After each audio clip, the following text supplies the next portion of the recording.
Well, here we are again, XFM on a Saturday, just gone 1 o'clock, Steve, if I'm very much mistaken. But we're not here as such. We're away again, gallivanting around. We've got to do the special sort of best of again. Okay. Which we did a few weeks ago. So this is the best of the last 3 weeks. Which I think is the best 3 weeks we've ever had. But I'd like it condensed into 2 hours. Yeah. Yeah. Some great music as well in there. Yeah, there'll be some great music interspersed with fine chat that you've already heard. Yeah.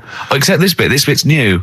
We've actually, out of the kindness of our heart, we've come in last week. Yeah. Yeah. And we've done a few clips just because we felt a bit guilty about shooting off. Yeah. I mean, even now, having heard this link, I'm beginning to wonder if it was worth our time. Yeah. Well, should we play a classic link? Let's play, what, from the last 3 weeks? After this is Feeder. All right, so here's the first bit. Ash, and Sometimes, lovely song. Got to apologise to our producer there because he was worried about there was nothing wrong with it. It's just like saying you like watching birds in the garden. It's just that I think you're better than that. I know, it's cheap, isn't it, to say like I like tits. Yeah, I like cocks. So we're a bit more literary now. One of my favourite things is Fanny by Gaslight. Really? That's interesting. That's interesting. I'm a big fan of Moby Dick. The book, Moby Dick. Yeah, not the medical condition. There's nothing innuendo. No, it's the big horrible thing that used to swallow semen. Yeah. Now, in the winter, Steve, go on. There's nothing I like more than to keep my hands warm in a muff. No, sure. You mean those kind of furry things that sort of classy looking ladies? Yeah, posh ladies often put their hands. You know when you have a nice a party and they're leaving, winter party, and you might take the wrong hat or something. There's nothing I like more than to see two posh women with their hands in each other's muffs. Oh, that's always and they're going, "Oh, this must be yours." Yeah, that is always funny. Yeah, that's always funny. Yeah.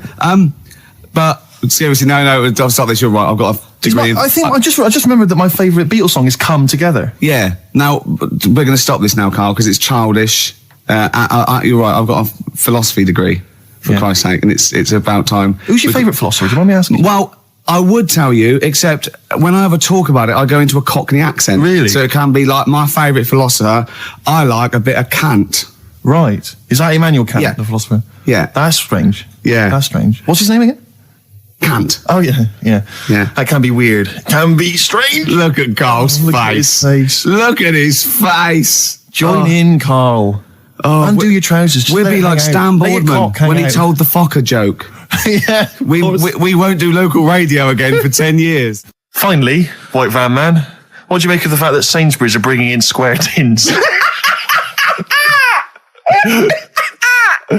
that a concern for you? Is that true? Apparently so. Why? It's like it's easy to stack. This is what the guy in the Sun has said. That should be interesting. That should be his comment on Sainsbury's are bringing in square tins. That should be interesting for meatballs.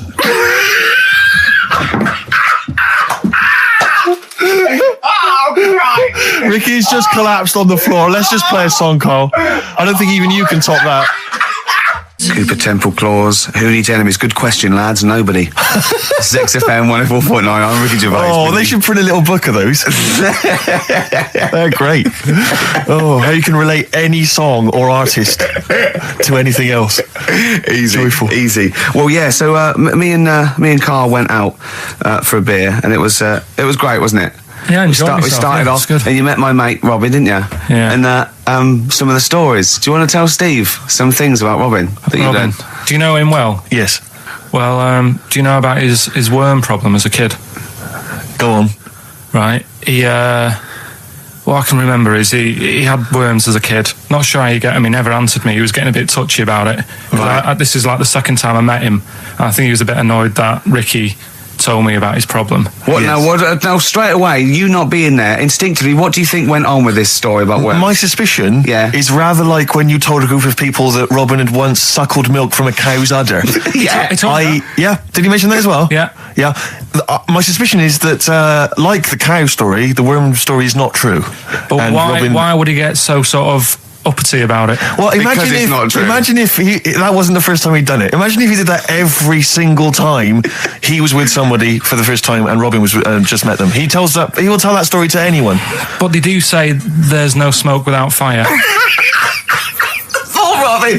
I also told him that the way Robin cured these worms was because the doctor told his mother, right, to hold a piece of ham or cheese near Robin's anus so the worms would come out for the food, and he believed it. I'll tell you why, though. I said to Robin used to sit on spam to try and get the worms out, and he believed it. But Steve, right, do you remember that story about 3 or 4 years ago where there was some bloke in the army? He went away to somewhere, Vietnam or whatever. He was messing about in the woods. Messing about in the woods? Shouldn't he have been fighting? Whatever. Yeah. Right, and he walked through some lake, and I think he cut his toe or something on something, and some worm of some sort crawled in the gash. Yeah. And it was in his body, and the doctor said, we've got to get this out of your body. So what they did was, they said, right, the thinnest part or something of your body that things can crawl through is on the top of your head. So they wrapped Where the skull is. So they wrapped some bacon. No, they didn't. They did. That's right. thing. So he's gone in by the toe. So what we do is, I'll tell you what, that worm's probably heading straight for the head. We'll put a bit of bacon on it. The thinnest part of the body is the skull. Of course it's not the thinnest part of the body. It's where your brain case is, isn't it? It's the skull. There was a reason for it. And it was like they stuck some bacon on his head. And as ever, the vital piece of information, i.e. the reason, Karl seems to have forgotten. Because the worm was in his body, and they said everyone likes the smell of bacon. Including worms. Even a Vietnamese lake worm. They love bacon. Remember last week when I said about the little fella with the bone with no brain, and you were proved wrong? No. We were saying it wasn't a little fella. We were saying it was a stillborn child. It wasn't a little fella. You're changing it now. You weren't having any of it last week. Right, hang on a minute. I'm getting confused. There was a Vietnamese snake that went inside of a soldier. A little like maggot or some sort that you have to get out of your body because it causes problems. Yes, and so in order to get it out of the body, they strapped bacon to his head. Yeah. That is great. This doctor. And did that work? I think so. They had a picture of him smiling. Oh, God, what, the worm or the bloke? The bloke. Oh, dear. Honestly, I hope someone knows the story. Right. It was about 3 years ago, I reckon.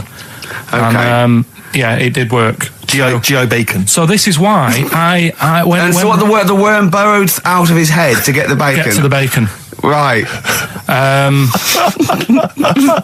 That's great. So this is why when Robin was telling his story, I was a little bit disappointed if it wasn't true. Right. Because in a way, Robin's never been to Vietnam. No, but what do you really think that Robin? Well, as Robin said at the time, Karl, why would I sit on ham then tell Ricky Gervais? It's a very good point. Because if he was a kid, you do daft things like that as a kid. Right. It's the telling Ricky Gervais though. Yeah. And then, bless him. Okay. And then anyway, Robin left, and I tried to chase him, but he got away. He knows that and then we had a few pints, and then Karl embarked on some of the greatest stories ever told. Can you tell the story about your dad? Let me run it by. I haven't spoke to him all week, so let me run it by him. Okay, play records. Because what we got? We've got one of Steve's. Yeah, well, bizarrely enough, this comes from the Teachers 2 soundtrack, the soundtrack to the current TV series. There's a slight whiff of nepotism in the air. Yeah. Rick, would you like to explain why? Well, that's why you're doing it. My girlfriend worked on it, but you were going to play this anyway, weren't you? Well, I was actually. Bizarrely enough, I was going to play some I Am Clute, and this is from, as I say, the Teachers soundtrack. This is called To You. It's a good track. That's I Am Clute, a track called To You from the Teachers soundtrack. That's also got I noticed the Electric Soft Parade, The Hives, Star Sailor, Feeder, Turin Breaks, Mercury Rev on there. It's a good little collection. Lovely. Karl has just had confirmation. He's looking smug because someone phoned up and went, it is true, it's a Laogai chi worm and you wrap bacon around your head. That's all the bloke knew as well. Yeah. And his name was Gary. Yeah. So I'm not having it. No. And he said, see, that's why the Robin thing isn't so weird. He said, but when you said he tried it with cheese, he said I was having none of it. He's got standards. Strokes, hard to explain. Like Karl, really? Yes. So, Karl, concentrate. You go on. So, we'll leave the worm with the bacon wrapped around the head, shall we? Well, if you're ever caught in the jungle... Yeah, always carry some... bit of Danish. Good advice. Lovely. I'm Ricky Gervais, with me Stephen Merchant and Karl Pilkington, our producer. Right. In inverted commas, heat put. Yeah. They know. How are you doing, all right, Karl? Yeah, didn't they also write something about me bald round head? Yes, perfectly round little bald man head, they said, so... Because you need to know that when you listen to the radio on that. Really matters what my hair's doing. Your hair, have you given it a little sort of polish? Because you look like a cue ball at the moment, and you've had a shave in it. I've never seen such a round head. It actually looks like a plate with ears. Yeah, well, for those that have never seen Karl, I actually, if you remember, I think he looks a little bit like Mr. Spoon from Button Moon. He does. If you've ever seen that show, and also he looks like, you know when they say they find with a little 4-foot human and it's actually 500,000 years old and they give it a name and it's the first, Australopithecus into. He looks like one of them as well. Perfectly round little. He is the missing link. He looks half human, half monkey. Because he's got a slight slouch as well. So yeah, it's like those pictures where you see it going from an ape to a man. He's one of those in the middle. Yeah, and of course his monkey hands, his hairy little wrist to those skinny little things that you can get oranges out of holes with. And it's unbelievable. Why are you so all shaved and polished and everything? Got a wedding.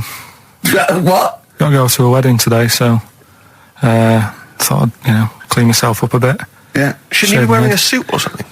No, I'll go home and put something on. Oh, okay. But, Suzanne said, make an effort. I sort of had a shave and that, and then I came out of the bathroom, she said, oh, your head looks a bit sort of eggish.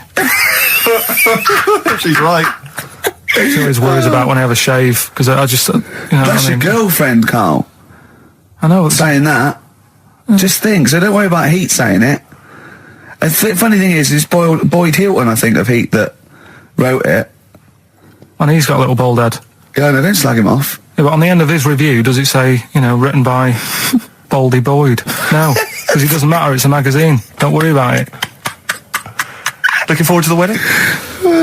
A bit boring, isn't it? But you gotta do it. They've probably listening. Should we do a shot? No, it'll be a great day for them, but I know what will happen. Suzanne will see, all the fuss and that, and then she'll get ideas, and I'll have to let her down and all that. Why is it you don't want to get married again? I always forget. It's just... who's it for at the end of the day? I've been with Suzanne for 11 years, right? Sure. We're happy. Well, I am. That's what counts. You're never happy. I am. I'm all right. Yeah, no, I know you're happy with Suzanne and everything, but apart from that, you're never happy. You are the most grumpy, moany thing in the world. I mean, I get annoyed, but I'm always happy. I was annoyed here. I was happy coming here, but there was a bloke behind me walking and scuffing his feet. He had a pair of those stupid skulls on, and he was clicking and scuffing. Wear some shoes. You don't have to click. Pick your feet up. Flip-flops annoy me. But I'm happy. I'm just annoyed. You are just like, oh, the world's on me. It's rubbish, this. I know the world's great. It's just sometimes people annoy me by being there, But Steve said I should be locked in one of those towers that princesses used to be locked in fairy tales, because everything annoys me. But you're grumpy. I'm not. I'm all right. XFM 104.9. We're not here. This next clip is one of my favourite clips. Look, it needs no introduction. Here it is. Right, okay, educating Ricky. What have we got? Hairy Chinese kid, go on. Right, yeah. This is the... I didn't want to do this. What do you want to do it? Well, I wanted to give you three, and I gave you one. It was like the alien man gets a beard or whatever. Yeah, which was total rubbish, so this one should be better, maybe. Hairy Chinese kid. Right, well, we've talked about hairy people in the past. True enough. Aren't we? Yeah. The little kids who grew up in woods and hung around with wolves and that. Yeah, again, you're confusing it. Yeah, they're not. There were some people that were born very hirsute. They were not the people who were brought up with wolves. Yeah. You just put that together in your Homer Simpson type mind. Right, well, this is like a sort of close to that sort of story. Yeah. But the weird thing is, right, Chinese people aren't that hairy as a nation.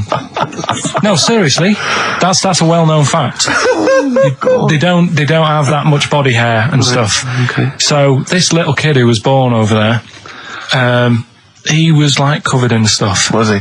And it was only his nose that wasn't hairy. The rest of his body was caked in hair, right? And his hair sort of... What sort of hair was it? Was thick hair. No, what I mean is, was it sort of like a pony's mane, so he just looked like an Ewok? You know what I mean? Just like hanging down sort of straight, dark hair. In the picture, it looked like it grows from his eyebrow. It grows from his eyebrows quite thick, and then it just goes all the way over his head. You don't think it was just really long eyebrows that he'd done a comb over?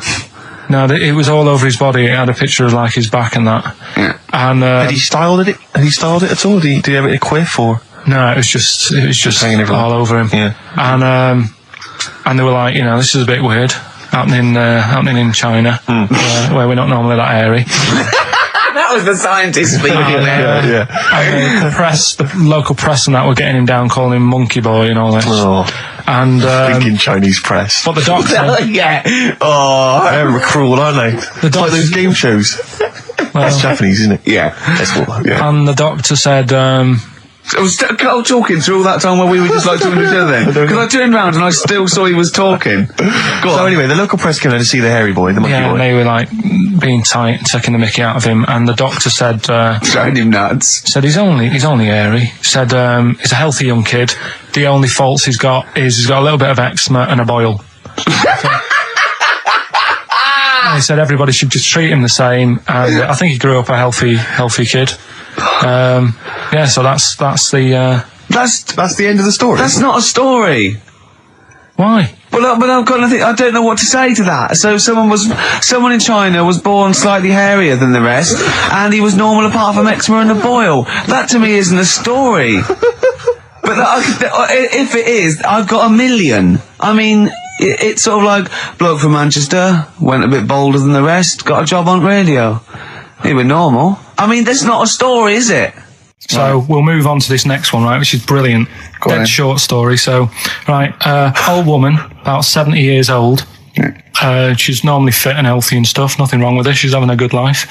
And one day, she goes for a check to the doctors, just to check herself out, because she's getting on a bit. It says, take your clothes off and that.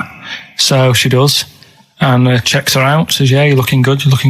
Turn round. He said, oh, God. He says, you got a tumour on your buttock. Right? So she goes, oh, well, can you do anything to sort it out? So they go, yeah, we could book you in for an operation. It's best if we remove this. Books are in for an operation. Operation day comes, strip her down and that. They're all stood round, the doctors. Start to operate. It only turns out it's a pork chop that she sat on 5 years earlier, and it had stuck to her buttock. Right, Carl. I can forward you. Serious. Right, okay, Carl, I'm telling you now, I'm leaving. I'm never doing this show again. No, I'm serious. Honestly, you're talking. I've never had such. What do you mean? You couldn't believe it? No, when I read it, I said I've got to tell Ricky that. This woman had a pork chop stuck to her arse for 5 years. You mental case. Of course she didn't. And Karl Pilkington with his brand new show, What's the Song? What song am I thinking? No, I mean... You're nervous about this, aren't you, Rick? I am. You're worried. Well, because I've heard some of these clues before. And they're ramblings... Sometimes they're close to ramblings of a fool. Right? And it really is like those, what am I thinking? Yeah. I don't know, though. I actually was genuinely impressed by Born Sleepy. I have to give him the benefit of the doubt. That's one of the better ones. Because that was short, sweet, and it worked. Some of these, like you say, they're not going to be quite as pissy. Some of them are like Emily Bronte novels. Now, listen. We're just going to go for it then. You do it, and we just get people to call up, because I want to see the general public's confusion of trying to work out. Why don't you give us your next clue, and then we'll play a track, and then we'll hopefully have people on the line after the track to try and answer it, and you can recap briefly. So give us your clue now for what song am I thinking of? Right, this one. It's about a woman. And she's just normal, nothing wrong with her, or so she thinks, right? But there's the twist. Is this like the Tales of the Unexpected? And she's got she's got her mates and she's having a normal life, having a good time and that. And then this thing happens, right? And she starts to stink. And she can't have a bath, right? And she really wants to have a bath. She's dead sweaty and stuff. She's going about her daily stuff. She can do everything else normal. She can eat, she can talk, everything. But for some reason, she can't have a bath. Is there a coal mining husband in the bath? Yeah. Is this born stinky? She can't have a bath. So a woman can't have a bath. Yeah. Or a shower. She can't. Okay, leave it there, Rick. Don't try and guess. It's not for us to guess. The general public can phone up and ask questions, so I just I'm go not sure for it. they can they? I think so. Otherwise, we don't want just people just phoning up and I'll tell you what about this? Why don't they can ask one question? Yeah. They can ask one question of Karl, then they have to make a guess. Okay. 08700 800 1234. Have we got someone on the line now? We'll just let's do it. Let's go for one. Let's go for one. This is edgy radio. This is letting Karl stuff. live. Go on. Hello, XFM. Hello, I'm ringing about what's the song? Absolutely. What do you think? Well, I'm going for Dirty Diana. Dirty Diana. See, that works. That's a great guess. It does, yeah, but it doesn't work because why can't she have a bath? Okay, so the answer is in I was there. going to ask you. Well, that's your one question. That'd be the answer. That would be the answer, I'm afraid. What was your name? Shelley. Shelley, thanks very much. Shelley, I should tell you that, that you should never take this personally because no one can really get into the mind of Karl. So don't beat yourself up about this. I don't expect anyone to get these clues. No. So well done. That is a fine guess. Thank you. Thank you. Okay. Anyone else there? That's hello, XFM. Who's that on the line? It's Chris. Hello, Chris. A question for Karl? Before you give us I haven't thought of a really good question or anything yet. You just want to go for the guess? No, what I thought was, I'm sure Simon Mayo used to do this when he did the breakfast show on Radio 1 years ago. No, he didn't. So you've just pinched this idea, Karl? If you're going to rip someone off, Karl, do not rip off Simon Mayo. I haven't ripped this off. I thought this was a new idea. I was going to do it with sound effects instead, but that's... He used to do that, and he used to get his team to play other characters. You idiot. Well, no, hang on. Not you, Chris. I'm saying you idiot to Karl. Yeah, but nothing's new anyway, is it? So I'm not getting annoyed about it. True. What do you think the answer is? Is it Cornflake Girl by Tori Amos? Good answer. She couldn't have a bath because she'd go all Go floppy and then go down the plug hole. Good answer. She'd go all soggy. Yeah. So is it Cornflake Girl? No, it's not, but that's a great answer. It could have been. All right. Okay. You're already seeing the error of this, aren't you? I think this is great radio. I'm really hooked on this. I'm genuinely excited This now. is really like that, those so-called lateral thinkers. A man got into a field and dies. Why? Yeah. He ran out of air. No. Yeah. Not the one I'm thinking He was of. shot. No. Yeah. That was a good answer, Well, but... couldn't Simon Mayo sue you or something for doing it? Will you stop? Don't mention that. Yeah. Listen, I think if you're going to steal ideas from someone, it should be a brain box like Mayo. I mean, he's the man who's The only example of one I can ever remember hearing in his show, because I was quite young then, was some people were pretending to tap someone's phone or something, and then they got caught, and the answer was just bugging by whistle, because they were... Genius. That was absolute genius. That's absolute genius. See, Chris, Karl, that's the sort of standard you've got to come up that. against. Yeah. Thanks very much, Chris. the phone lines are hot. Hello, XFM. Hi, is it Candy Perfume Girl? Is it what? Candy Perfume Girl. Candy Perfume Girl? Yeah. Candy Perfume Girl. Is it? Well, who's that by? Madonna. No, it's... That sounds like an obscure album track. No, Wow. it's one of her songs. Just think about it. She stinks and everything. She's a normal life. I didn't say she was a sweet or anything. But for some reason she can't have a bath or Is a this shower. a big song? Just to give him a clue. It's a bigger song than Candy Sweet Girl. Thank you very much indeed for your guess. It clearly is Thank right. you. Cheers. Sorry. Okay, one more, then we go to a record. Come on. Okay. Go on. Hello, XFM. Carl, Yeah. is it High and Dry by Radiohead? High and dry. High and dry. Now that's great. She smells, which is another word for high. She's dry because she doesn't have a shower. Karl, if it isn't that, yours will never be as good as that. He's the winner. Whatever you're thinking of, that clue is brilliant. What's your name, mate? It's Richie. Richard. I mean, you can't beat that. That's a bit too lateral. Don't be stupid. It's perfect. He's made yours into a clever clue. He's made high, she smells, dry, she never gets in the bath or shower. It's not that, is it, Karl? No, it's You not. don't even get that, do you? Not really. Have you ever heard of the word high being used to mean sort of smelly? No. No. Oh, what? That was where you went wrong there, mate. Richard, I'm declaring you the winner, even though that isn't the I answer. don't think Thank we you. should give up this early. Can we just let's play a song and, Let's play a song. give it one more chance, because if people think about it, it is really easy. I'm not going to find out the answer now because I've got to go out. Okay, we'll do it very quickly. Stay in for 10 minutes. We're just going to play a new Coldplay track out. Okay, let's do Brilliant. Coldplay and then we'll come Cheers. back with this. XFM 104.9. We're not here. Oh, it is a bit like being Dennis Norden, playing some great moments from the show. I just imagine Dennis Norden one day, sort of just like waking up out of his stupor. He's doing this, and he'd go into the producer and go, I've just seen a couple of my programmes. I just saw It'll Be Right on the Night 18. It's shit. It is terrible. Why didn't someone tell me? Well, we didn't want to upset you because, but I've been doing it way too long. Well, you could just let me go on forever. Well, until you died, yeah. Well, why can't my son take over? Well, he's 80, Dennis.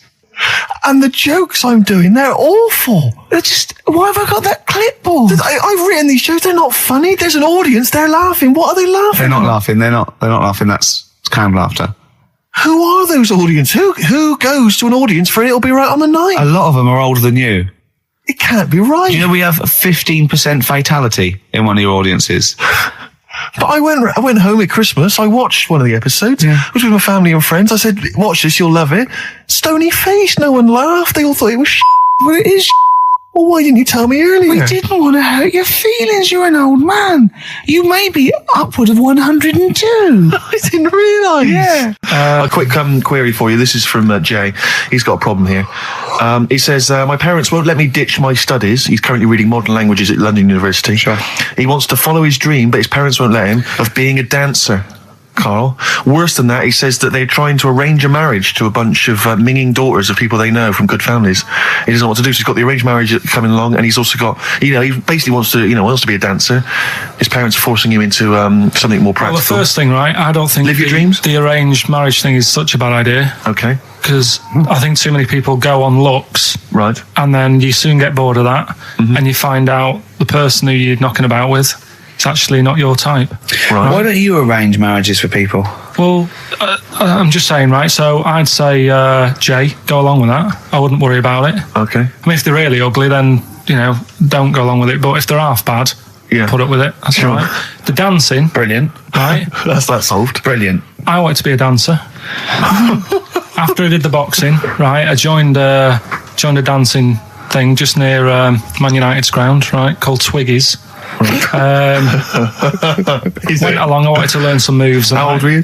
Well, it was when Michael Jackson was like pretty big, so about 85, 83, 84, 85, something like that, around there. Wanted to do it. When I went, it was shut, and it had become like a warehouse for toilet rolls. So in a way, I wonder what would have happened. Sorry. How is that an anecdote about you going through dancing? You've told me before you did boxing for a while, you did dancing for a while. You had a true fight in the boxing. You didn't even get in the. That's not an. Imagine if that was a film. This is not a boy's dream of becoming a dancer. Oh, it's shut. Next on. I mean, how is that a story? Yeah, that was Billy Elliot. Do you think it won quite as many awards? Yeah, brilliant. Footloose. All right, Yeah. I'm fed up. They banned it. Let's go. Oh, it's shut. Splash dance. First, there was. It's a warehouse. Never mind. I'm just saying, you'll find something else. I think I got a go-kart after that. I bought a motorised go-kart and kept myself busy with that. So there's always other just things. think, Alan Bennett has to sit down and really sweat over his stories. Yeah. He just opens his mouth. You are a living Alan Bennett character. So that's solved. Well, Jay, don't worry about that. There's no emotional problems I can foresee if you follow that advice. So the advice there is do an arranged marriage if she's not ugly. minging, if she's not completely minging, and don't worry about dancing. Get a go-kart. Cheers.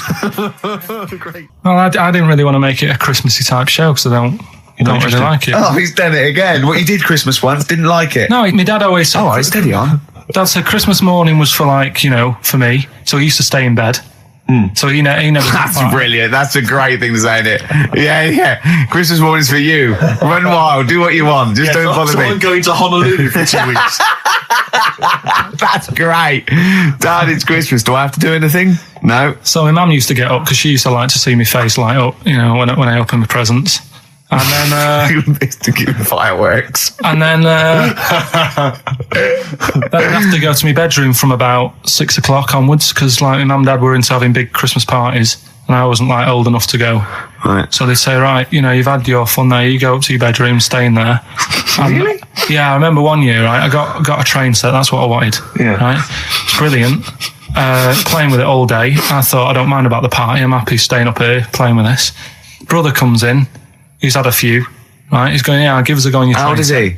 He's a bit older than me, so he might have been like, let's see. Well, let him be 18. Probably about 18, 19, and how old something were you? like that. I had a train set, so I don't know, about 14. something like that. Yeah. Right? So I'm playing on that, loving it and stuff. And then he comes in and goes, oh, give us a go. He turns the transformer up to like 14.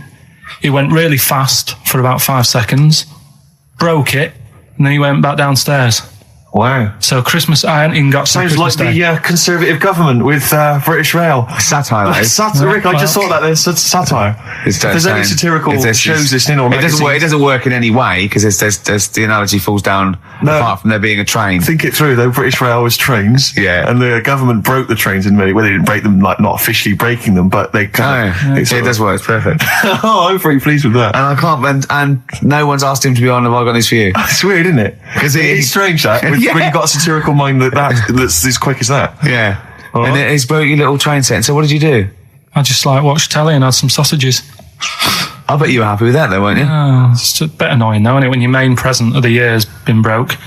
And did it ever get it fixed? No, that was it. Put away. I'm intrigued why your parents wouldn't let you come and join in the festive fun. Was it like really debauched down there? Was it like eggnog everywhere? Well, no, but I mean, that's fair enough. 6 is a little bit early, but I just think, if you're a kid, he had his fun, put him to bed at 8, maybe. And Do you think so on Christmas Day? I thought that was a day for family. Well, not if there's a party going on. And Well, don't have the party on the Christmas Day. Well, that's another option. Yeah. Your parents are weird, aren't they? A strange breed. Well, I think that was the year, right?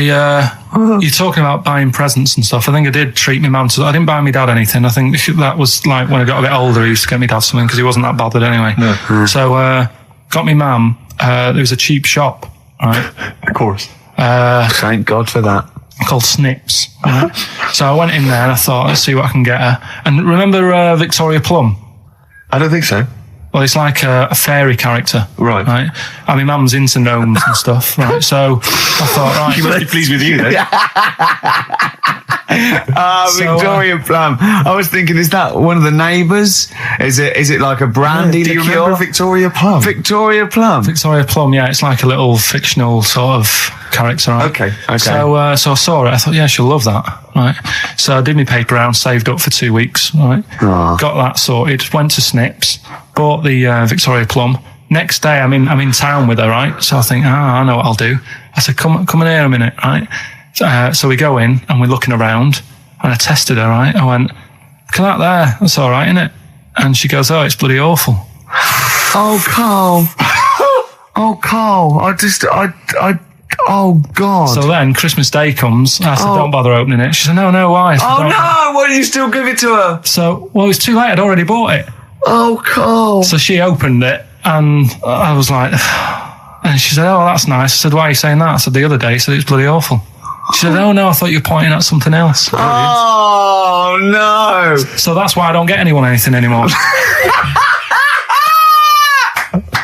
Oh, God. Play record. Oh, God.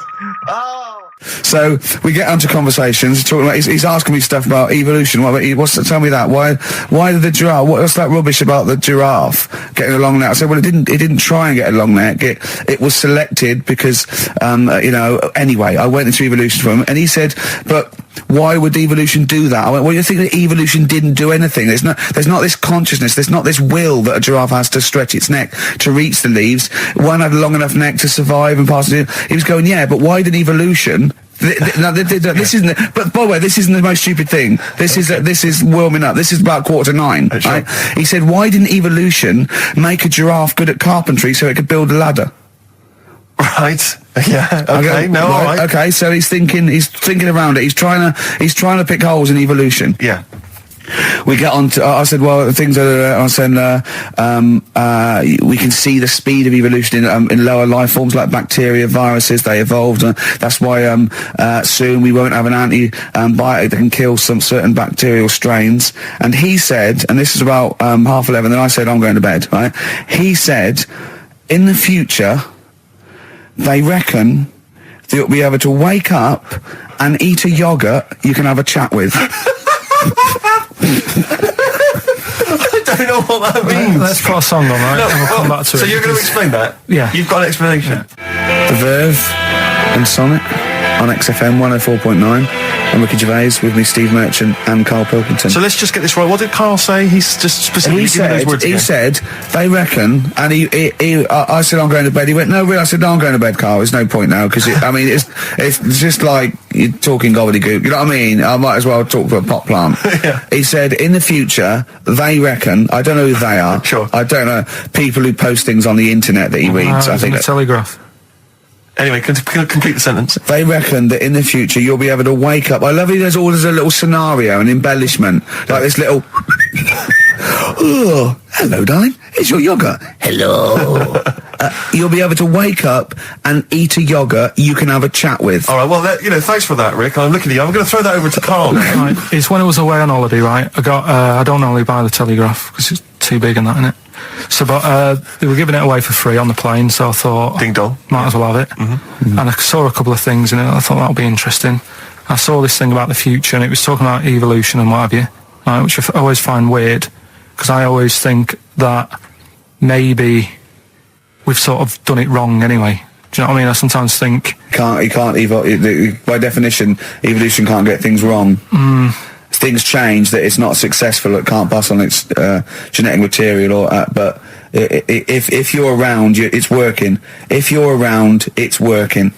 Slugs are as evolved as they need to be. Slugs are as evolved as you and me. That's true enough. Yeah. No disrespect, but it works. It works. Sorry, anyway, what's your point, Karl? No, I mean, I think we probably would have been better off staying as a fish.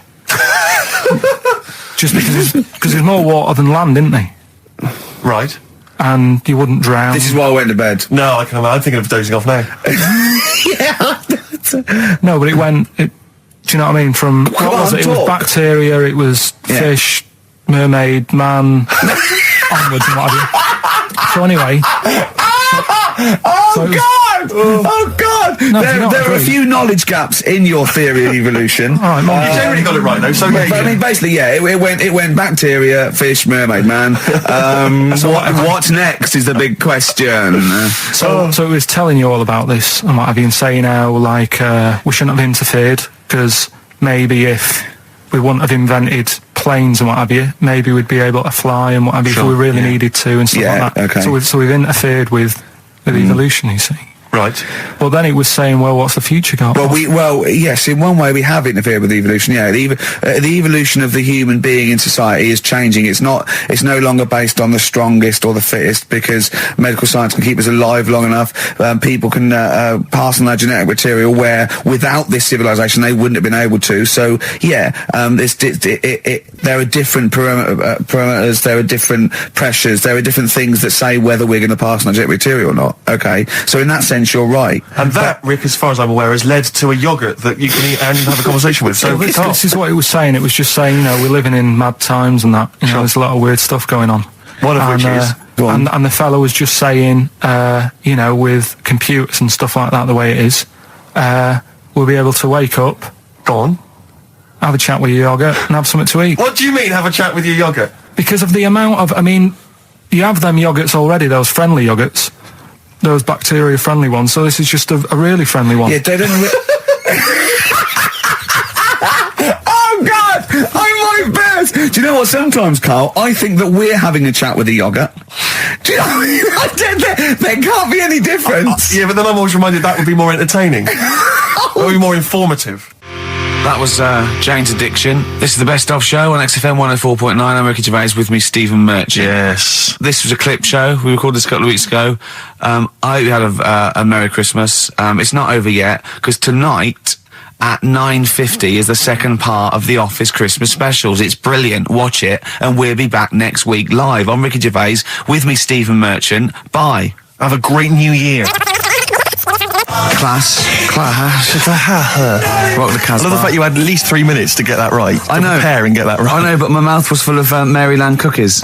Yeah. Last week, this would blow your mind. He came in, do you know what he'd bought for himself? About 10 penguins. Who buys penguins still? I know. All wagon wheels. Oh, I've never liked Wagon Wheels. Have you not been a fan? No, but I'm sorry about that. It's The Clash and Rock the Casbah. Talking about records, have I told you that time my brother-in-law, he was moving out of his place, and I think moving in with my sister, and I was about like, I don't know, 13, and so he was about 30, and I moved in, and he brought round all his records when he was storage to leave them at our house, right? And he had all these old sort of records, 50s and 60s records, no, I was right, and they put them upstairs, and I was looking through them, and it's just all like Elvis stuff and Beatles stuff, and there was a mate of mine who loved Elvis, okay, and he had loads of chemicals. Yeah, he had loads of chemicals, and I was into chemistry, and he said, "Let's swap me some chemicals for them." So I sort of nicked about 5 Elvis singles, and I got all these chemicals, and then the guilt just hit me. I just thought, well, he's going to notice that. And one night, I just came downstairs and I confessed to my mum. And she went, all right, well, I won't tell him, but you've got to be good. And it's sort of like I was just really, really good for a year. And then I remember when I was about 18, my brother was talking about it. And he said, did you ever play those records I left for you? Brilliant. He told my mum, he said, these are for Ricky. She just didn't tell me. She was sharp, wasn't she? She used opportunism there. Oh, that's genius. And that was it. That's why I was good. But you've never stolen anything since, have you? No, I don't. Except that spate of shoplifting after that to teach your mum a lesson. yeah. Well, I went round and arson. No, I did. I just couldn't believe it. It was terrible. Trip. Like when you're born, you're a little baby, wrinkly and stuff. When you get older, you sort of morph into a baby again. And you go through the same phases. So when you're young, you buy singles. You get old, you got nothing to do all day. You got all your pension money. What will I buy? Cliff Richard's on the telly. Here's my video, buy me song. You see, that started off as quite a sensible point, because I actually think they do it. But what was all that alien stuff about when you're born, you go wrinkly and you go wrinkly again? Sometimes you mix like normal things that human beings say with I don't know what. Well, look, when you're a baby, you've got a little bald head, no teeth. You get old. What happens? Are you a philosopher? You're an official philosopher. Because, I mean, it sounds like it. Oh, Carl, play a record. You're a gem. You're a diamond. But we're talking about MTV, right? And I was feeling a bit nervous, wasn't I? About like, you know, the way I look. Right. And what have you. And then I watched a bit of Celebrity Big Brother and all the fuss that Mark Owen's getting, and he's not that good looking, is he? He's very. I want to be Mark Owen's mate. If anyone who knows Mark Owen or Mark Owen's listening, I want to be his mate. I think he's brilliant. I think he's a nice lad. But what I'm saying is, right, all the girls go mad over him. Yeah. And he's not that good looking, is he? Well, no, he's got. He is in a certain way, isn't he? That sort of non-threatening. But he's not stunning, is he? Do you know what I mean? No, but no. Well, what's your definition of a stunning? Yeah. Well, who do you like? Someone who you look at and you go, God, they're good Which looking. bloke do you fancy? What bloke do you think's attractive then? So if I was into men, yeah. In fact, you can still say a bloke's a good looker without fancying him. Who do you think is attractive? Probably. I mean, it depends what you're looking for. No, just look. Just look. You think different looks as well. Of course, yeah. Who do you say was attractive? Who do you say was like stunning in your definition? A good-looking lad. Yeah. Good-looking lad. Oh, look at him over there. He's.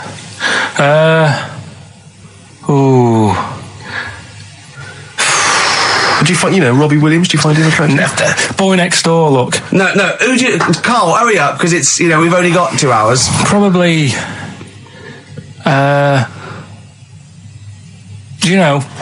can't think of one offhand. Mark Owen is pretty good looking then, really. Well, there's not. Just name one bloke that you think's an attractive guy. There must be one bloke that you've either met or that you've seen in a pub Who do you think on a is poster. Attractive? Tell you what. Go on. Tell you what. Works here. Young Alex Zane.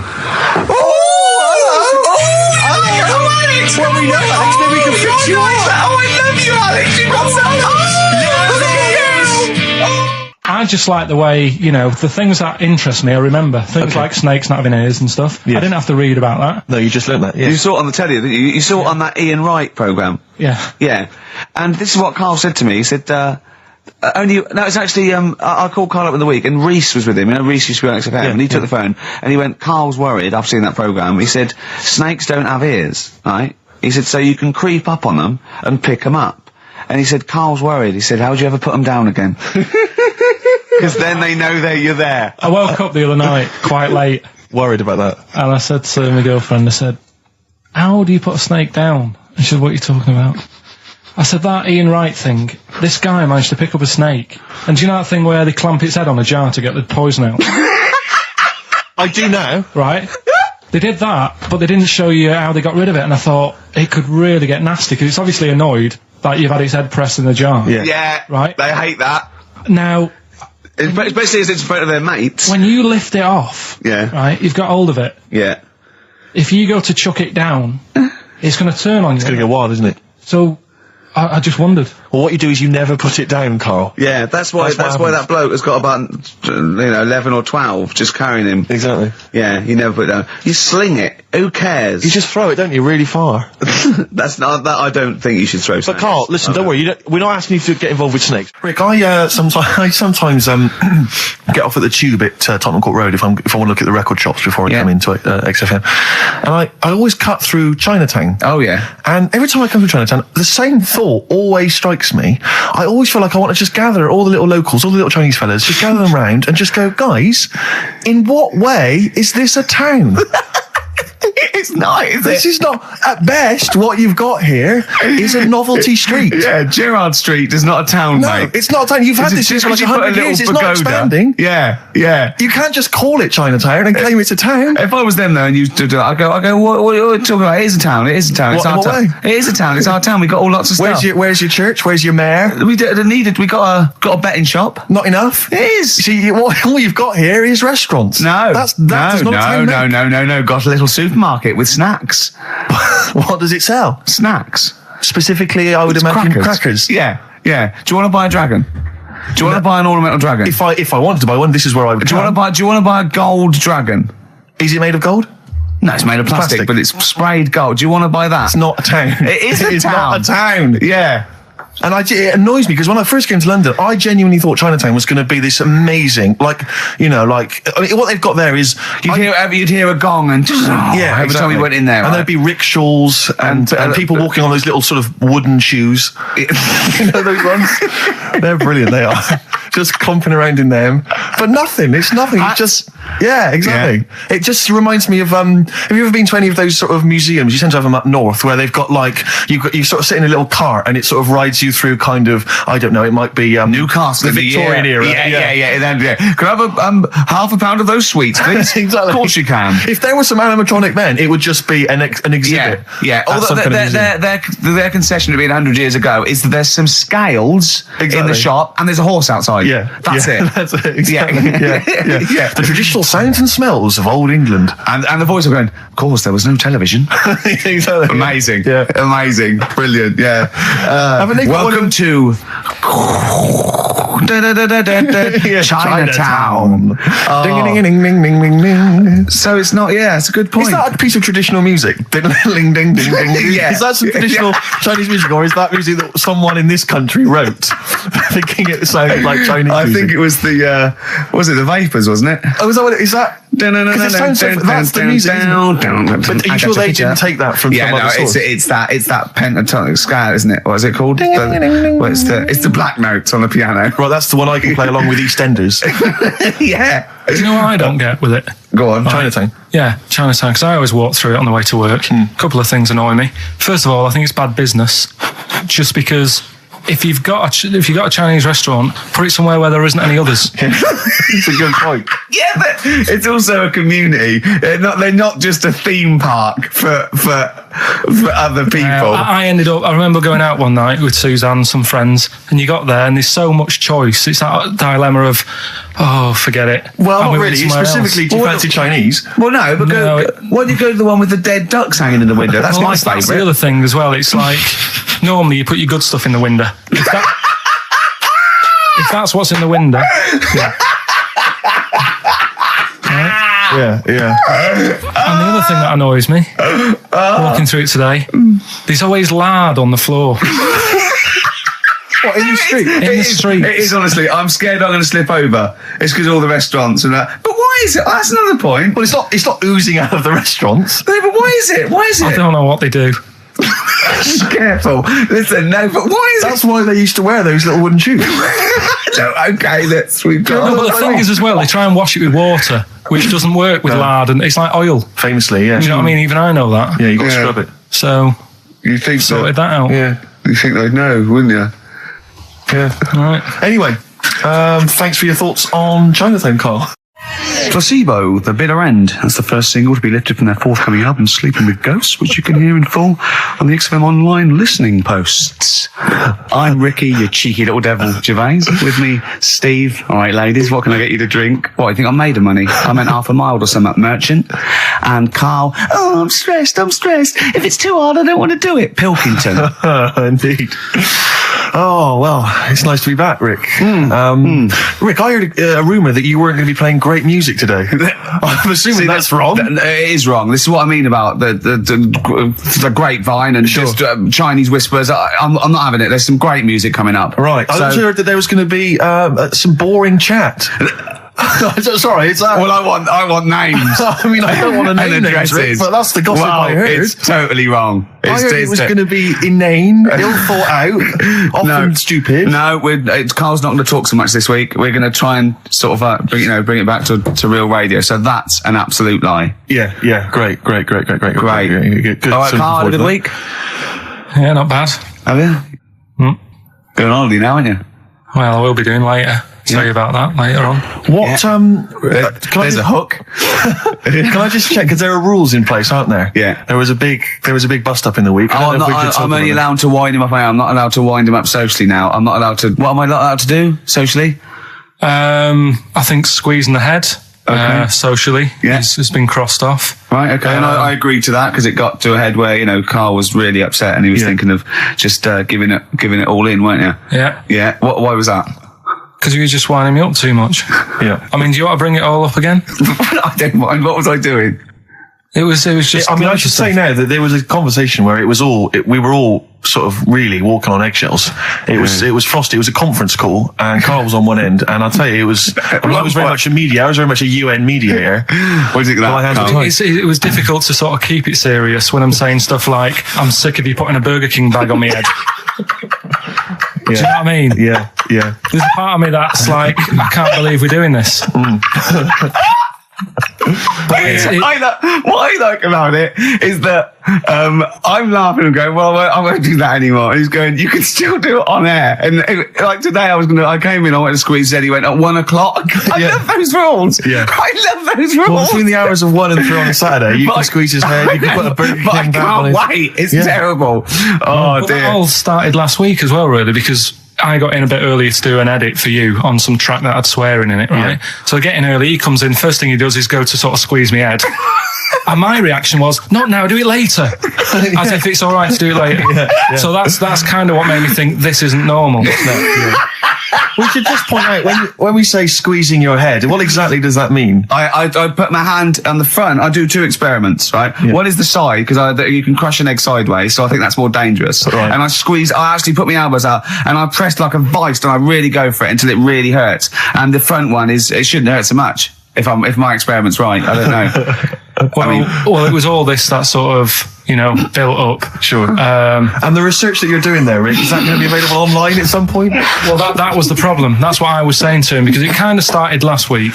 Well, it's been going on since we've known you. Yeah, really? Yeah, but I just upped it last week. It got out of hand a bit. I upped it to when I think it got to ahead on Thursday when I filmed it. That was it, yeah. That's right, yeah. I brought in a cameraman to film me torturing him. And there was some people from the 6th floor being shown round. Yeah, some management and that, showing probably clients round. Sort of, they've probably been on all the different floors, same what all the different radio stations do. This is XFM, the sort of this sort of noise going on. Yeah. You see them all look down and saying, don't do that, right? Sure. They might want to spend a load of money. Yeah. Right? Yeah. And he's doing that, he's wrestling with me, he's filming it. So that's when I just thought, It's mad, isn't it? And then when we were having the argument on the phone, I was saying, has this been some sort of experiment? Yeah. He did. He said that, and of course I lost it. Yeah. But it's all good now. Do you want to squeeze his head before we play the next record? I won't at the moment because we've got to get on. It's not right, and that annoyed me as well because I was trying to find out where he was going. I was filming him. I was going on waiting for Carl. Told Johnny he's meeting a mate at 6, which annoys me on 2 counts. And I'm just doing it to the camera, so I'm gonna follow him and just turn up and go, all right, where you been? But then when I came and he went, I'm meeting a mate, and he told me where it was. So I told him that spoils my fun. Of course. You'd want to just track him down. I don't want him to like it. Yeah. Which is pulled the rug under my carpet now that he's going to let me do you know what I mean? It's just, it's a little bit annoying. It's that thing though, you see. This happened years ago to me, right? When, you get pally with someone and then you wind each other up and then there comes a time when you just go over the line. Yeah. Right? What happened? Well, it was this lad called Anthony, right? He was my mate. Yeah. And we used to sort of always have a little fight in the toilet and that. Sure. Right? Punch each other. No, I want to wipe it. And the punches, used to get harder and stuff. And then, so he hit me harder. Turned out into a proper fight. Yeah. I chipped his tooth on the sink. Right? Right. This happened at school, and it was time for assembly, and I thought, and he's in the toilet crying. I thought, go to assembly. There's police in there in the assembly that day telling people about unnecessary violence. And you thought they were there for you? So I'm like, oh no, Anthony's going to come in a minute, like crying with all blood coming from his mouth. So I'm going to get arrested. Yeah. Did you go running and sleep? And that was an example of. Yeah. I mean, it kind of happened because I went out with a girl who he fancied. How old are we now? About 8 or 9. I think that's out of order, going out with a mate's girl. Yeah, but she didn't like him. He had like big ears and that. He had no chance. You're so why such a should dick. No, but do you know what I mean? All right, I haven't got the looks like I used to. Sure, when you were 8. But that's before the stress of, having head squoes and that sort of thing. I have aged a lot since. Having your head squeezed. I love your own grammar. That's the past tense, is it? Squeeze or to have squeezed. Oh, he did squoze his head. Yeah. Oh, brilliant. So, what about a bit of Bowie? Let's, be my wife. Carl, I'm asking you. I think we can squoze that in. Be my wife, Carl. Come on. Will you miss me on holiday? No. Really? No. What? He's joking, I assume, Steve. Well, I don't know. Can you tell? I can't tell whether he's serious or not. What do you mean, no? No, definitely not.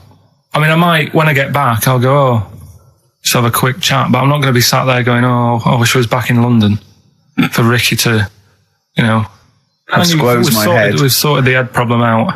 Yeah. No, I still won't. No? Okay, well, that's still what I'm saying. I was with Carl in the week. I think it was Tuesday or Wednesday. And was it last week? There was a programme on about the child who was older than her mum. A child that was older than her mum? Yeah, right, which he was looking forward to as much as Oliver, the Humanzee, yeah. And I didn't see it in the end. Did you miss it as well? I missed it. So and it's what it is this little girl, and she's got an aging thing. So he was telling me about this. It's all from him. He went, and what it is, right? She's about 5, right? But she's aged, so she's actually 90. Right? And I went, oh God, really? He went, yeah. And then he went, could she get served in an off licence? I went, no. He went, well, that's not fair. I went, what do you mean? He went, well, I said, she's 5 years old. She's a 5-year-old girl. He went, yeah, but she's got the body of a 90-year-old. So, oh God, let her have a fag. Wouldn't you let her have one if she... If she asked? Yeah. If you worked in an off licence and she wandered in, right, and... So she's 2'6". Well, I don't know because I haven't seen it. I don't know that much about it. Yeah, she's a 5-year-old. She's 2'6". It's just an aging process, which is a degeneration of the cells, like what aging is. It doesn't mean she grew into a 90-year-old woman with a scarf No, exactly. going around the streets. What did you imagine it looked like? I don't know. I mean, she's aging fast, yeah? Yes, but it's more to do. It's not, yes, yeah. Because it was saying that her mum and dad are pretty stressed out about it, and I kind of thought, well, you'd be forever buying birthday presents. It's not like she's morphing through various ages. Like, my God, look, she's 58 today. 59, we can't keep up. Well, how's it It's work? not that. It's not like it has the same effect as aging on the body. So at a cellular level, there's a degeneration as quick as if she'd gone through, I don't know. I got this from you. I'm guessing, Carl.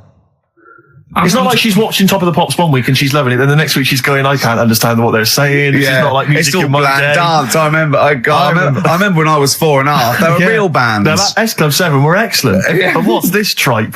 S Club. But she wants a fag. She's 5 years old, Carl. But she's got to experience everything in a short spell of time. Do you know what I mean? You've got time to sort of... I think you're thinking of her life like that Fatboy Slim video, where it starts off as something crawling out of the sea and then it evolves really quickly over 3 minutes. I think that's not the case, Carl. Her mind she isn't aging in her mind at the same time. No, she's not living a whole life in 3 weeks. It's just her body is degenerating quicker than it should.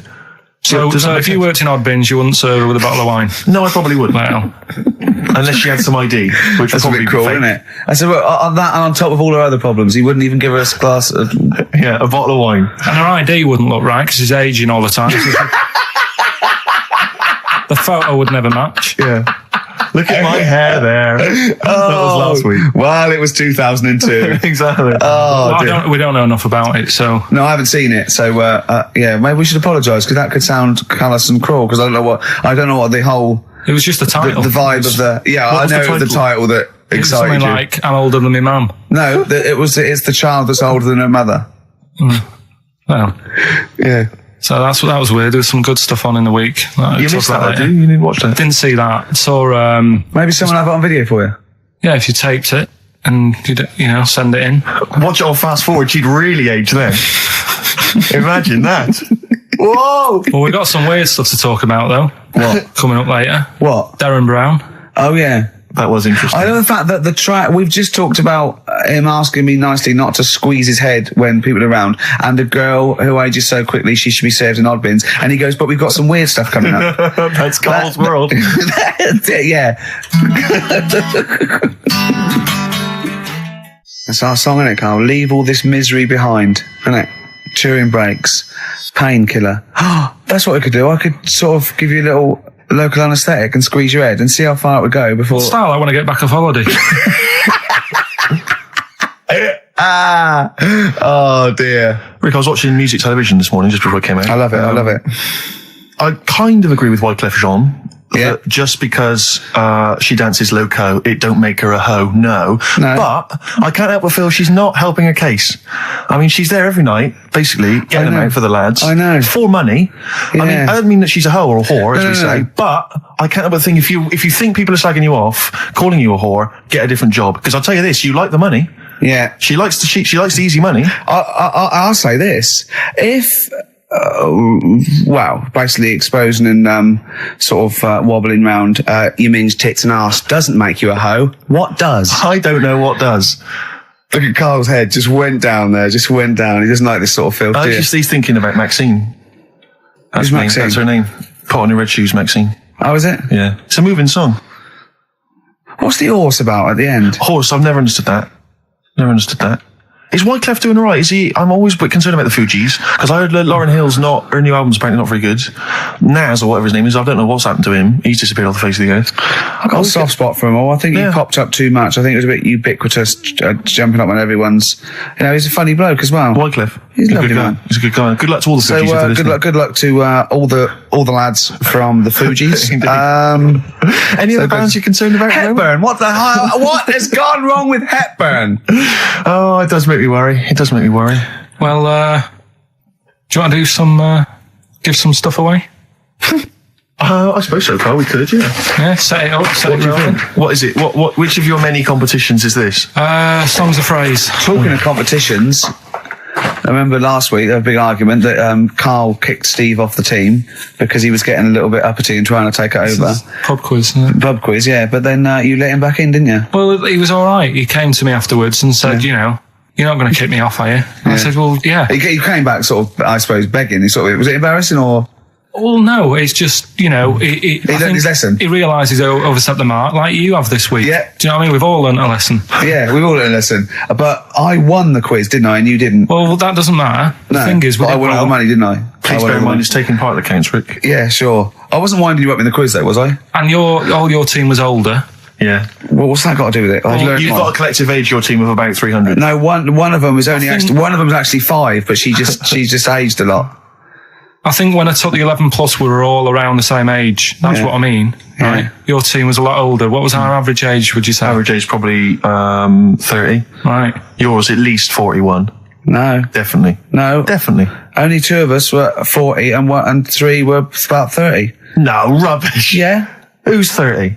Martin, Glenn's about 36, yeah. About 30, but It all helps, doesn't it? And helps. And you've all got... Anil's under 30. Anil's under 30. And you've got a better general knowledge. yeah. We were cheating. We knew more. You just knew more stuff. Yeah, that's not allowed, is it? Proper quiz time. But I wasn't winding you up though when I won. I wasn't gloating or anything, was I? No, I saw when you kept sort of counting it in front of me and Like he hasn't got enough cash already, Carl. How much was it? How much was the prize? I can't say. It'd be gauche. Right. Is that tax-free, that money?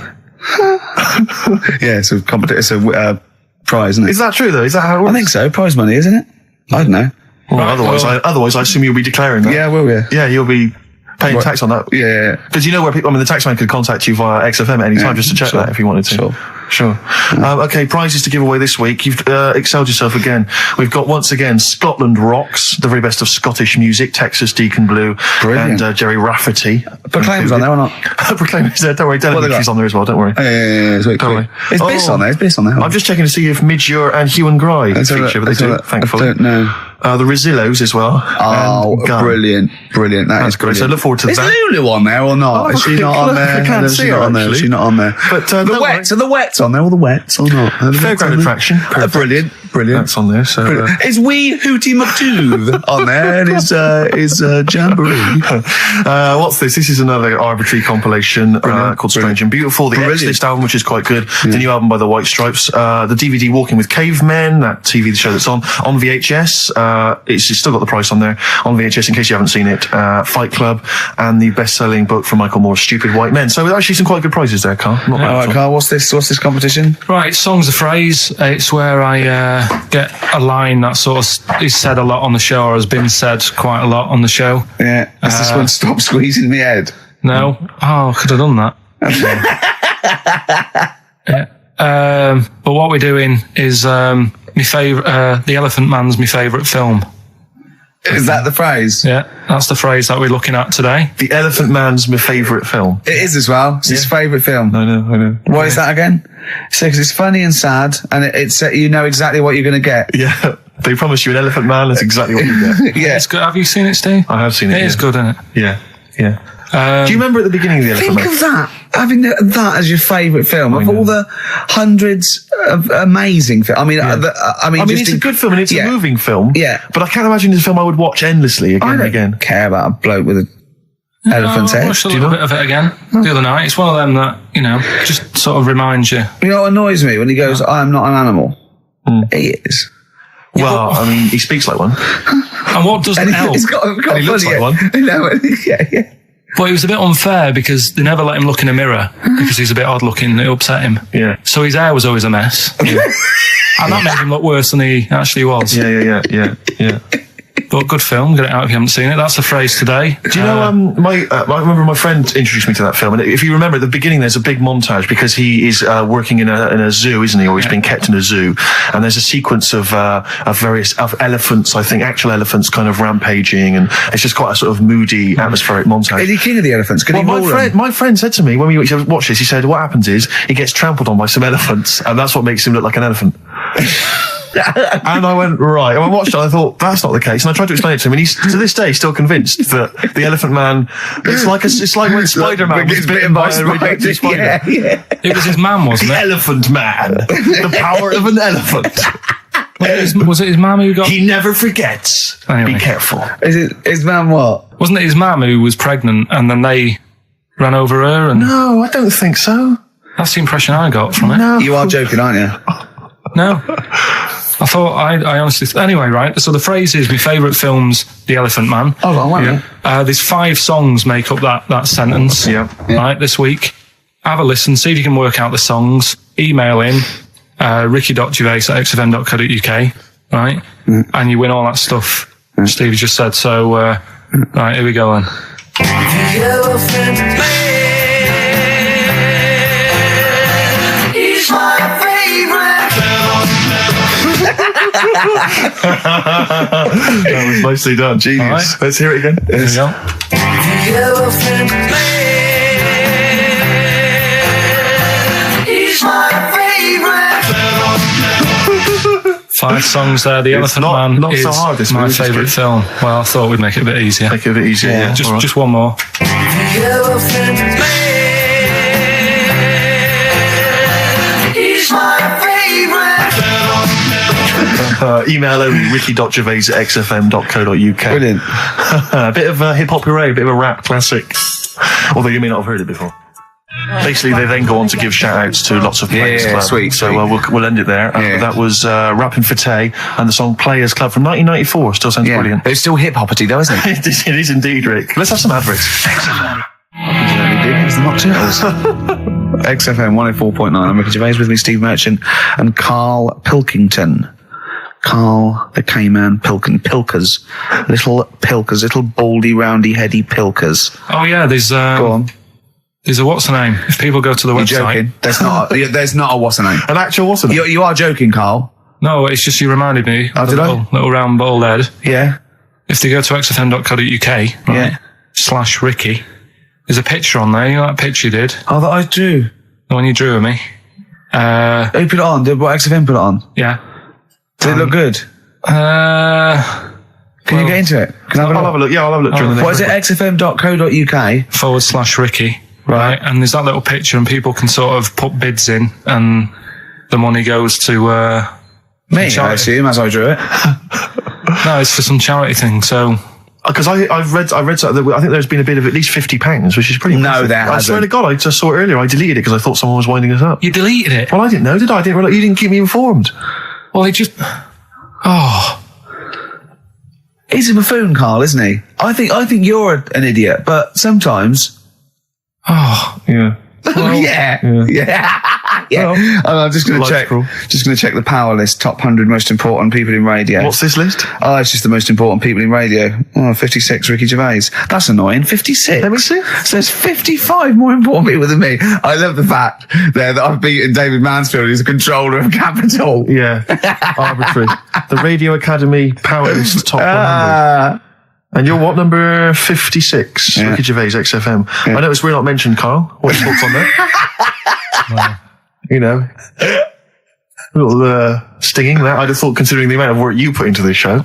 Don't get me started. Are you on here elsewhere, Karl? No. Too busy. Chris Moyles is number 96. Oh, that's good. That's good news, isn't it? He'll be off the list by next year, I hope. so What is funny, weird, aren't they? Steve? Go on. Right. Who's number one? Number 1 is Phil Roberts. I don't know who that is. Right. Wouldn't you think that Marconi would have got a mention? Marconi. Now, what station's he on? Weird. That's the point, because I got one in television and you thought John Logie Baird would have got a mention. Yeah, exactly. That's great, although it's not ever, is it? Again, I'll slip out of that by next year, I'd have thought. Yeah. Oh, dear. Just checking to see. Oh yeah, Dr. Fox. Good, he's on there at number 39. I'm assuming his medical qualifications have also put him in the- that sneaks you up the list, yeah. Yeah. Typical.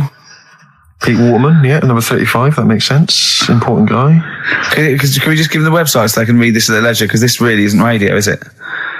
Right, well, xfm.co.uk. No, that website, if they want to see the most... Oh, I don't know where it is. I'm just saying sorry. xfm.co.uk /Ricky if you want to see that picture. And whoever bidded 50 quid, if you can send the email again. Bid, whoever bid.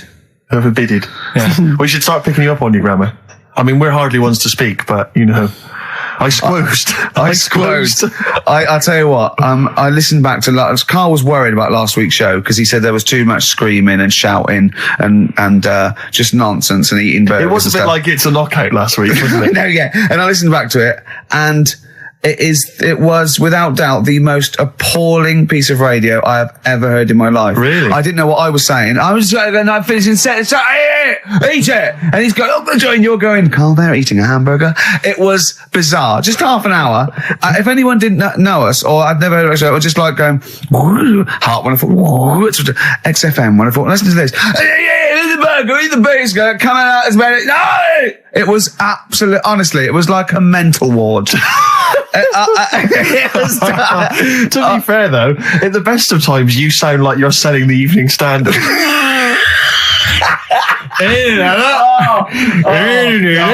Oh God! Oh, we should have the worst bits available, shouldn't we? Just the worst bits of broadcasting ever. So where I didn't finish a sentence, or I was just shouting, or a record. I mean, it was swear word slips out, and just put them all on a CD.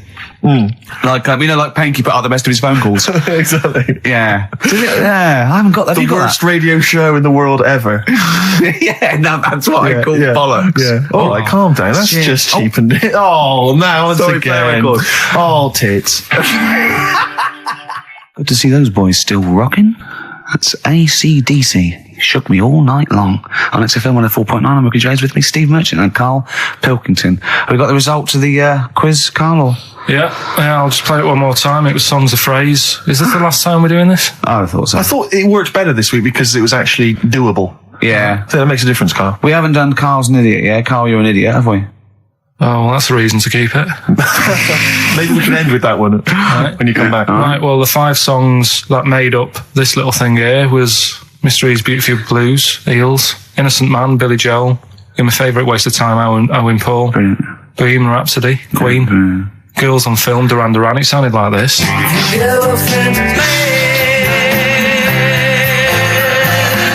my favorite. The Elephant Man is my favourite film. Hang on, was Bohemian Rhapsody in there? Yeah, it is. Oh, right, yeah. Right. Well, we're going to give that to Piley. He just calls himself Piley. Ian Pyle. Good work, Piley. What's happened to Anders? Well, I was just going to say, actually, we've not had correspondence from Richard Dickie Anders for some time. The Dickmeister General with his naughty, insulting ways. Yeah, Anderson used to email regularly. Anders, get on your computer. Get in touch, mate. What do you think of the show? Hold on, though. To be fair, he was listening when we were pretty shoddy. If he's listened to the last 3 weeks, I think we're owed a little apology from you, Dickster. Exactly. Absolutely. Listen, Piley, we want to send you all those goodies, including Scottish rock. But we don't have your address, so email in your address and we can send it off to you. All right? Yeah. More adverts? Yeah. Go Snoop. Beautiful XFM 104.9. Gervais, Merchant, Pilkington. Karl had a treat in the week, didn't he? He couldn't believe his luck. We know Darren Brown. You know Darren Brown, the sort of magician, mind reader fella. It's more special than that. Well, called me up in town. Said, do you mind if we bring along Karl? He went, pleasure. Karl's very cynical, saying, well, he won't get into my head. Yep. Great, wasn't it? It was brilliant. He went, can I ask him questions? I went, well, no, he's social. He went, I'm not coming. I went, well, he went, well, I'll ask him. I want him to know how he did that trick when he said, you got the winning ticket. I went, he's not going to tell you. He's a magician. He went, well, it's not worth it then, if I can't quiz him. But he came along. I still did, though, didn't I? I got in there with the questions that the people wanted to know about. Yeah, go on. What did you ask him and what did you find out? I said, how do you do that? I love the fact that the first half hour, me, Steve and Darren Brown were convincing Karl that he didn't see a ghost when he was 5. Yeah. And then we got onto the tricks. Yeah. Well, it will live in my mind. He won't get inside my head. Yeah. And he got inside your head magnificently, Karl, didn't he? I mean, were you not amazed? I mean, Darren promised actually that he would come on the show in the future, and then you, the listeners, can see how he can baffle, amaze, and generally freak out. I think we should film everything that happens, right? Because it's just a waste, because you're only getting half of it when you hear what Karl has to say. Because his face... Yeah. Honestly, it says 1,000 words. Yeah. Do you know what I mean? It's just, I think we should film it and just put it on a DVD of Karl's facial expressions. This is Karl thinking he saw a ghost. Yeah. This is Karl thinking they were going to clone a man moth. Yeah. It's just different faces. So do you want to try and explain what he did and what marvelled you so much? Right, yeah. He comes in, he sits down. I'm a bit sort of, bit spooked by him straight away. Oh, you're spooked by him straight away, Yeah, there's a weird thing about him. Right? So anyway, he sat there and I'm watching him. It's because he was naked? Checking, seeing what he's, looking at and stuff. Yeah. So anyway, he gets his paper out and I think, right, he's going to do a bit of trickery and that. And he says to me, right, write down a number and a name, right? It was between a two-digit number, and a name of anyone you know. Yeah, right. Now the thing is, I thought of the name because I was telling Steve earlier about the kid at school who I fell out with, right? Yeah. Over that girl who was called Aris, right? So that name was like in my mind, ready to go, because I didn't want to use anybody's name who I knew, sort of now, because maybe you've mentioned it in the past. Do you know what I mean? I couldn't say Suzanne. I knew Colin Macon anyway. Yeah. Well, do you know what I mean? So I picked a name. Yeah. Well, I thought you might have been thinking about Auntie Nora. So I picked this name, right? That you three didn't really know about, right? Number just came to mind, right? So he 42, says, right, we were never thinking 42, of that. 42, right? Yeah. He said, right, just keep saying it over and over in your head. And I'm there, and he's saying all these sort of different numbers at me, and I'm trying to throw him off a little bit. Every time he said a number that was nothing like 42, I was sort of smiling, looking a bit nervous. Yeah. Don't know if you caught that. Right. I just all I could see was you looking sort of blank. Oh, right. So I was doing stony face. He picked on the wrong person. When he said "let your mind go blank," you'd realise he picked on the wrong person then. Right. So you had to squeeze his head to get it going again. I said, Darren, if in doubt, he'll be thinking of monkeys. And Darren looked at Carl and he said, "Were you thinking of monkeys?" He said, "I tried not to, and I thought of them more." Right, that's true as well. Yeah. Right. So I'm there thinking of these numbers and that, and then he said, "Right, let's just talk about other stuff for a bit." Right. So I was like, "Well, I'm not going to say anything." Yeah. Right, because I don't want you to catch me out. But then when we were talking, I was trying to like knock him off track. Do you know what I mean? I wasn't. Do you know what I mean? I played a bit of hardball with him. Yeah. I was like saying, because we were talking about aliens and that as well, weren't we? And I was saying, well, you know, they might come and land again in 2060. Oh, clever. You know what I mean? Dropping in different numbers and that. And so doing all that, playing him at his own game. And I think I had him for a bit. On the ropes, right? So anyway, comes down to the time when he's telling me the name and the number. Yeah. And well, he explained what he actually did. I mean, that was... He said, just think of a number at the end of it. And he said, "Oh, is it an I?" And you went, "It wasn't an I, but there is no..." Okay. And anyway, he got the name. Harris. Then he went and said, "Do you an extrovert?" And he wrote down these numbers. Well, he wrote down some numbers and he said that if you're an extrovert, these are the numbers you tend to choose. If you're an introvert, these are the numbers you tend to choose. And he wrote them down. And he said, "I don't think you're really an introvert. I don't think you're this. I don't think you're that." And I think he came up with the number 32, didn't he? He said to you, "You're thinking of number 32. You said to him, "No way." You couldn't believe your luck, could you, when you'd caught him out? But he said it's either 42 or 32, didn't he? Yeah. Well, no, but it was beside the point, because then he said, you know, rather brilliantly, hang on a minute, if you just add up these numbers here, that adds up to 42. It was a magic if you add square. Up those numbers, that's 42. That's 42 across diagonally there. That box is 42. All the numbers that added up on the page, whether you go across, sideways, down, across, whatever, always added up to 42. Yeah. Right? And you've got the name Harris, which freaks you out. It freaked me out. I kept saying to him, "How do you do it? How do you do it?" And he wasn't telling me. I was talking to people at work about him, and one lad said, apparently the trick that he uses is the same thing that Hitler did. Play record. No, seriously. Apparently it's the same thing, because he was saying... What? Play record. No, just let me finish, because I've even ran it by other people to check if I'm right on this. So let's play record and come back to this. Because the people in the XFM office, I mean, they're pretty wise. They're up on that stuff. No, he used it in a different way. Play record. No, hang on a minute. Let me hear it. All it is power of suggestion, apparently. And when Hitler used to do his big speeches to people. Yeah. So what should we play? Come on, finish your point. Well, that's about it. Who told you that? Ian Canfield. A few different people. All right. The big thinkers out there. Like the brain boxes. But anyway, right? It's because Magnus Magnusson works Sonic 7 now, doesn't he? Right. Listen, or was it Paxman? Was it James Paxman? That blew me away, right? That the fact that he got the name, he got the number. Spooky bit, right? I'm walking home. I called you up a couple of times and I left a message on your phone, because it was just amazing. Not only was he good at magic, but his maths was brilliant. No, well, that thing adding up to 42 was like, how did he do that? I mean, we didn't even make a big deal out of that. He said that to me. He said, "All Carol Vorderman's got is the maths." Do you know what I mean? Imagine him on Countdown. He'd even know what they were going to write down. Do you know what I mean? So a bit of a wasted talent. I should see him again about that. I think he asked him, I said, "Why are you doing it on mucking around on telly?" Then he went, "Sorry?" He went, "Why are you mucking around on telly?"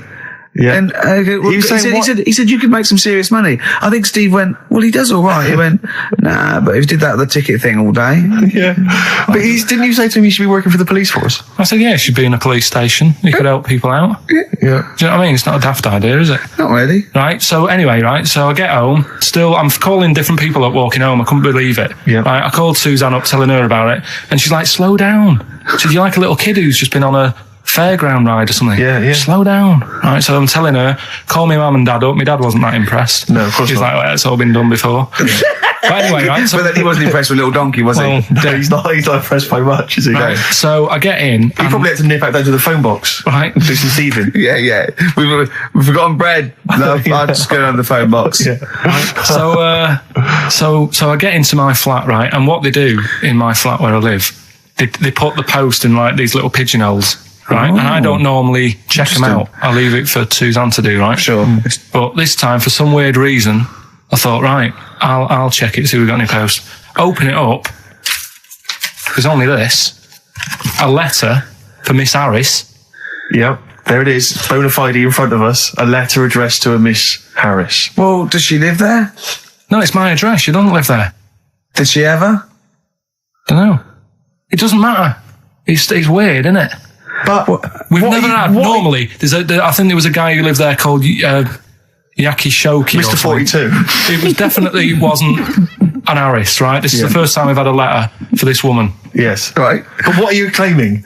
Because Darren Brown himself admits that it is not paranormal, it is not supernatural, it is a trick. It's a trick. Is it? But he would say that, wouldn't he? Hitler said that. Play a record. Well, can we open this? No, it's illegal. No, but I'm thinking if What it's if a we birthday opened it off card air? for someone's like 42nd birthday. Right. You can't open that letter. Go and put it back, or put you cannot open that letter. Why not? You can't open someone else's mail because you think Darren Brown's supernatural. What if we steamed it open and then resealed it? No one would know. It's only a letter. You can't. You can, but I don't want any part of it. Carl, I think you should open it. Oh, you open it? I'm not opening it. It's against the law. You should open it Right, then. we won't open it then. They won't send you to prison. Forget it. You'll get off. Cure? Yeah. Bit of Bit of cure? cure, There's no it's cure, no. infection. I'm looking. Well, I'm tempted to open it. Well, do you want to, Steve? There you go. No, I'm not going to open it. But I think you should definitely. 6 Different Ways by The Cure from the album The Head on the Door. We've enjoyed that. The head on the door, Carl. Ooh, bit of a coincidence. Spooky, isn't it? It was only 4 weeks ago you were talking about a head and a door. Exactly. Has the door got a number on it? 42. Oh dear. So we're not opening it. No. Well, I can't open it because as the producer, right? Oh yeah, because your standing in society is such that they'd make a real example of you. Yeah. A producer of a tin pot radio show once a week. Yeah, he should know better. He can press buttons and talk at the same time. Sending down. But they wouldn't try you in an adult court. You would Carl. get They away. wouldn't be You would allowed. get away with it. Just they'd hear you speaking for a little while, and the judge would end up squeezing your head and letting you off. It'd be like those people who train monkeys to break in. Do you remember down in South London? We talked about it in the past, and they were going around robbing stuff, and they trained them to do it. Yeah, I think I don't think those monkeys would have got in trouble. It would have been the keepers. So, I think XFM would probably take the rap. Will you open it? No, I can't be seen to open it. No, he's I'm a an writer award-winner. director. Exactly. So am I. I can't be seen to open I'll it. give it here then. Right, I'm having no part of this. That's against the law. But Right, I'm having no part of it. open it. Come on, you've started now. Right. The thing is, right, if it's important, we can say maybe she's listening. But do you need to stress? What it could be anything. What are you going to say? We're going to say, oh, and if you are listening, Mrs. Harris, you have got gonorrhea. Call the clinic. Do you know what I mean? It could be anything. Oh dear. Oh well, I think my talk did well. Well, what is it? Is the number 42 on there? What is it? Can you say? Be careful. What? Well, let me see what it is. What is it? Dear Sir, Madam, your periodical dental inspection is now due. Would you kindly contact the surgery to make an appointment? Mrs. Harris, if you're listening, your periodical dental inspection is now due. You might want to contact the dental surgeon that you normally go to. She's could have a faulty tooth. 42. 42. 42. I don't believe it. 42. 42. Oh my God. God, that Darren's good. Darren Brown's good, isn't it? Oh dear. That's some blur. Carl, is that really 7.5 years old? Blur. The Universal. All right? Voice words there. Yeah. Just made me think. Sure. Carl, I asked you in the week, didn't I? How old was that kid when that was out? She wasn't born. So she was about 30.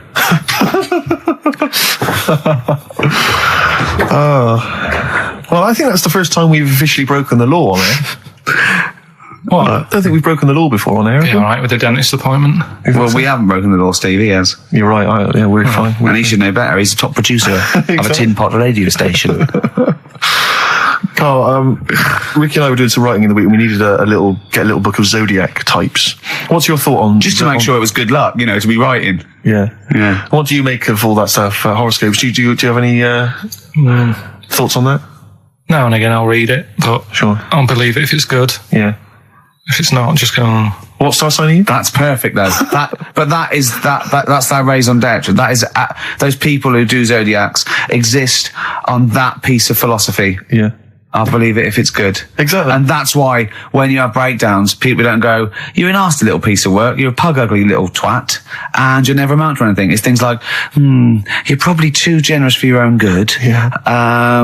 You like to keep people at a distance, but you like to love. You're a warm person. It's always stuff like that, isn't it? People go, I suppose I am too good. Yeah. That is me all over. Yeah. Do you know what I mean? You're a creative person. Yeah. Who thinks they're not a creative person? Exactly. You've got a wonderful sense of humour. Exactly. Yeah. What star sign are you? Mine changes. I'm on the edge. Oh, Right. God. Okay. He even makes that complicated. Of course. He even makes twaddle complicated. No, I'm just. It changes depending what paper you read. Yeah. All right. In theory, what would 23rd of September. So I think most of the time I'm a Virgo. I think. Well, I'll tell you. Write that down, listeners. 23rd of September, and come round and give him the bumps. What I mean. Well, according to this, I mean, you've been criticising this, Rick. Sure. You've been saying that there's maybe not anything in the zodiac thing. go Well, on. hang on. Let me just read some of the elements of- Is this going to change my mind? Well, Am I going to eat my words? the typical Virgoan. Words. Okay. The physical appearance of the typical Virgoan. Yeah. High forehead. That's not true. Cranium may seem too big in comparison with the face. Look at Carl. But how specific is Has an that? extremely large forehead. Has a high hairline. That's not true, though, is it? May be quite tall. What are the blokes like? Often has one foot turned in more than the other. They've just described Rain Man. What is that? How can they be specific? Well, that's why it sounds like Carl. One foot turned in. Yeah. Oh. Well, have they even bothered doing one for you? Because there isn't many people. Hang on a minute. Let him finish, Steve. No, I'm just saying. Go on. What are you saying? I sort of think I'm fairly average looking, but I'm saying, have they wasted a page in that book for whatever you are? It started off me being dissing him and stuff, and you've been nice. Hang on a minute.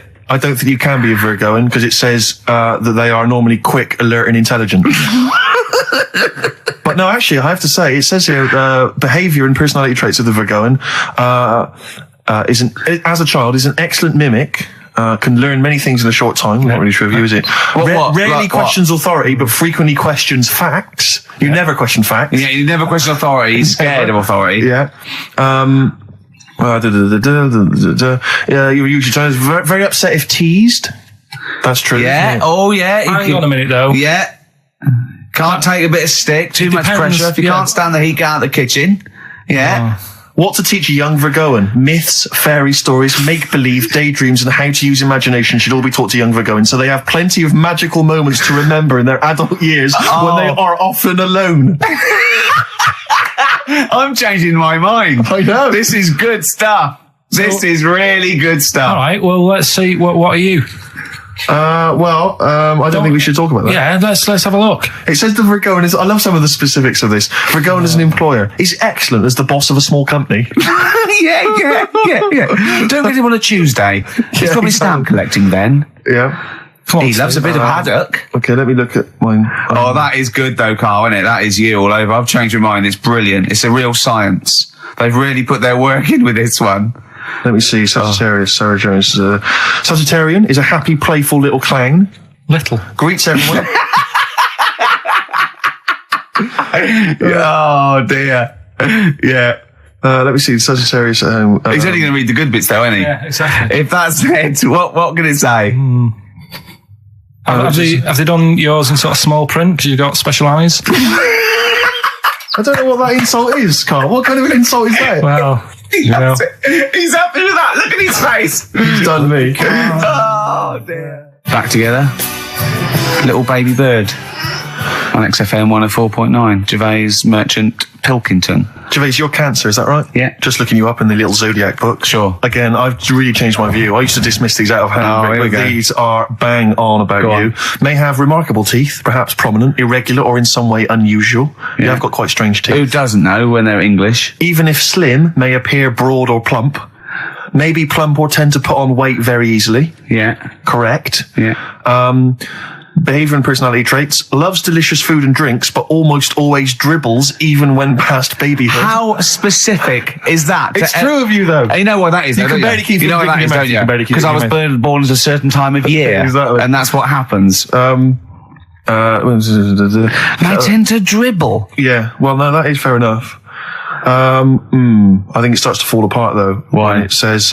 Intelligent, handsome. No. It just says, takes work seriously and does not like frivolity. I mean, a man who spends most of his time squeezing people's heads and struggling them to the floor. Yeah, maybe it's not... dear. I did squoze his head. I squoze his You head did squeeze his head. many times. Although it does say that it says about your loves and hates, your likes and dislikes. You apparently like anyone who loves his or her mother. It's so specific. Oh, dear. What Well, there you go. yours? Let's have some adverts. Please. Hoo, it won't do. Listen to the Gallagher Boys and stop crying your heart out on XFM 104.9. No need to. It's monkey news. So that is the time. Time for monkey news. Can we have the jingle? Oh, chimpanzee, that monkey news. I love the jingle. Right, well... Can we play that jingle once more? Yeah. let me cue it up. So, chimpanzee, that monkey news. Oh, it's brilliant. Got a lot to live up to now. I'll be honest with you, often that jingle is more fun than the monkey news. Wow. Yeah. So you got to excel yourself this week. Well, it's there's been a lot going on. In the monkey world. Yeah, I was looking at the Guinness Book of Records that we bought last week. What you bought? What that I bought. Is it still wet? I was cleaning the tea off it. I was having a little read through, and there was some monkey stuff in there. There was this isn't the actual story. I'm just telling you what it's like looking up monkey news all week. It's like behind the scenes. It's like the making of Monkey News, which is actually available on DVD. Exactly. It's 12 minutes unseen footage, just the making of Monkey News, which is my favourite bit in a way. If you enjoy Monkey News, see how it happens. See, from conception to It's all put together. yeah. Go on. Yeah. What's a typical Monkey News day? Well, there was some stuff about a monkey in the Guinness Book of Records. I think it had the record for asking for a cup of coffee in 23 different ways. I don't know what to say. Oh, That's good. Just to show the monkey news is getting bigger and people are covering it. Donald McIntyre, he was on BBC. Yeah. On Monday. He was on Channel 5, wasn't he? No, he hasn't moved over yet. This is something that he did for the BBC. Right. So that was pretty good. That was about, it wasn't good. It was pretty sad, really. What? He was doing these things. You know, like last week we were doing Cheapest Chimps. Yeah. And someone emailed in saying, Donald McIntyre's doing Cheapest Chimps. Really? And it was about... I bet he wasn't. I bet Donald McIntyre did not do a programme called Cheapest They didn't use that Chimps. title. No. But you could tell where they'd got the format from. Sure. You know what I mean? Sure. And it was about gorillas and how much you can get one for. But the problem was, because they're that pricey, they were sort of... I mean, I don't even want... It's depressing. If it's cool, then don't... Yeah, forget it. Yeah, it was a bit... Okay. I mean, should I just say, in the making of Monkey News and Cheapest Chimps, not anyone no one's harmed. There's no monkeys. No. Go on. All right. Well, anyway, today's story was emailed in. So you didn't even do anything towards it? So when you say I've been working on Monkey News, what, you printed that out? So is the making of monkey news you checking your email? Well, no, Brilliant. I'm always looking at different options at, how much is going on. This is what makes me laugh when he says he's really busy. Yeah. I'm doing other stuff and that. I'm doing other stuff. People are sending in monkey news. Yeah. Yeah. You get an email. Is it Check from it out. Reuters? Well, listen, it's from Steve. Okay. Right? Now, what it is this monkey, right? Yeah. Don't know where it was. Mm-hmm. But there's a bit before the monkey anyway, right? Jeez. Is this, no, listen. Shoot me. Right? It's a bank. There's this bank, right? Busy bank. Normal day, everything's going normal, right? Busy bank, people going in, doing what they do, seeing about mortgages and stuff. Yeah. Everything's normal, everyone's happy, right? Yeah. So anyway, it's quite busy one day. Fella comes in with a gun and a balaclava on. Up to no good. Right, I'll tell you now, Carl. If this fella turns out to be any ape or monkey related species, you're never doing this again. You're never. So just, if you want to finish it, it's at your own risk. But if this fella who robbed the bank turns out to be a chimpanzee, that's the end of monkey news.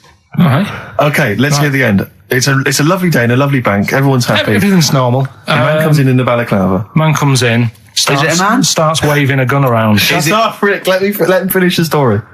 Starts waving a gun around. Yeah. Right? Up to no good. So everyone's thinking, oh, God, wish you didn't come in here. It's not going to be a good day. How tall is the man? Shut up. Let's hear it. Everything, oh, God. He's telling everyone to get down on the floor. Yep. Hey, what, in English? In English? Yeah. In English? So? Yeah. So everyone's panicking. Everyone's getting on the floor thinking, this is it. This is, it's all over. Yeah. Just when you think, it's all bad news. Yeah. It's all bad news. Doors swing open. Little monkey wanders in. God, it's worse. Shut up, Rick. Little monkey wanders in, right? The robber's like, what's going on here? He's telling it to get down on the floor. I don't think it was taking any notice. No, right? it was just busy asking for coffee. It runs in. I don't know if it was kind of withdrawal or deposit or whatever. It wanders in, right? Goes up to the robber. Where did it come from? Shut up. Will you let him finish the story and then ask questions? That's only fair. Okay. Wanders in. Runs up to the fella with the gun, takes the gun and the bag of money off him. Everyone's like, yay, we've been saved. Then the monkey starts backing out with the gun and the money. Shut up. Sit down and finish. I'm not having this. And he does a runner with the money and the gun. No one's seen it since. You are an idiot. I mean, you have said some stupid things in your time. What are you talking about? Story that happened. No!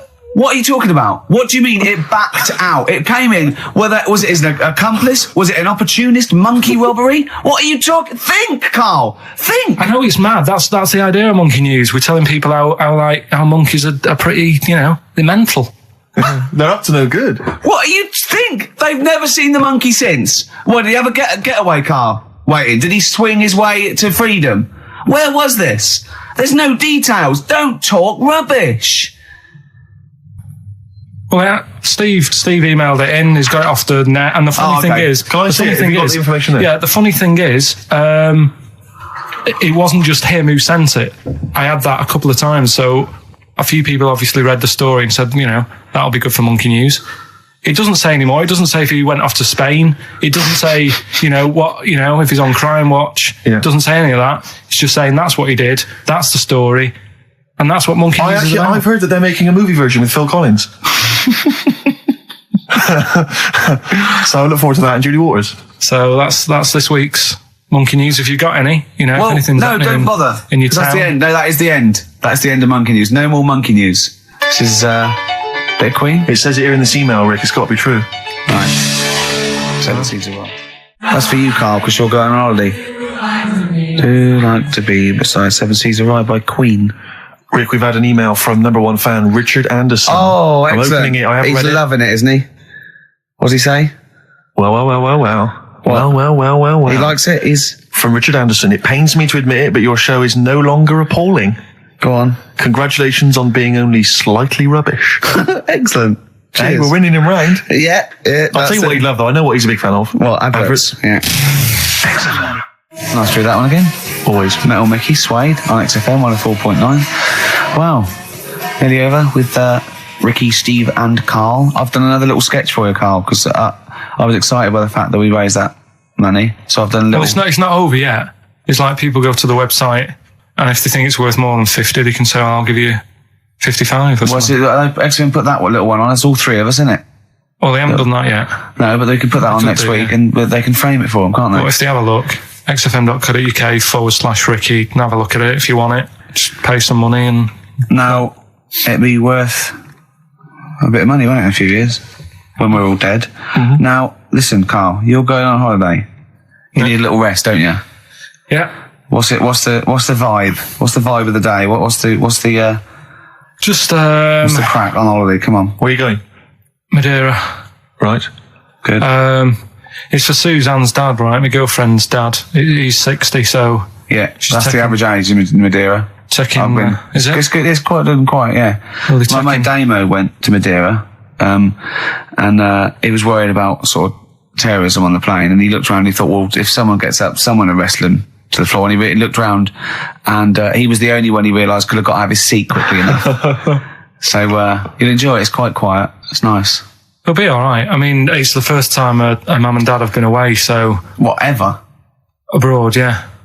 So right. they're worrying about... They just don't understand the rules and stuff, so they're panicking a bit. And then in the week, you can't... So they're going to take livestock. Yeah. Well, it's getting like that. It was like... Are they filling loads of Durags with heroin as we speak? Exactly. No, but... do they know about passports expiring, don't they? They're not completely stupid. They know about all that, right? Yeah. And he called up in the week, one of the questions said, what's the best thing when you're going abroad? What's the best thing to use to carry tea bags? So it was like, what are you worrying about that for?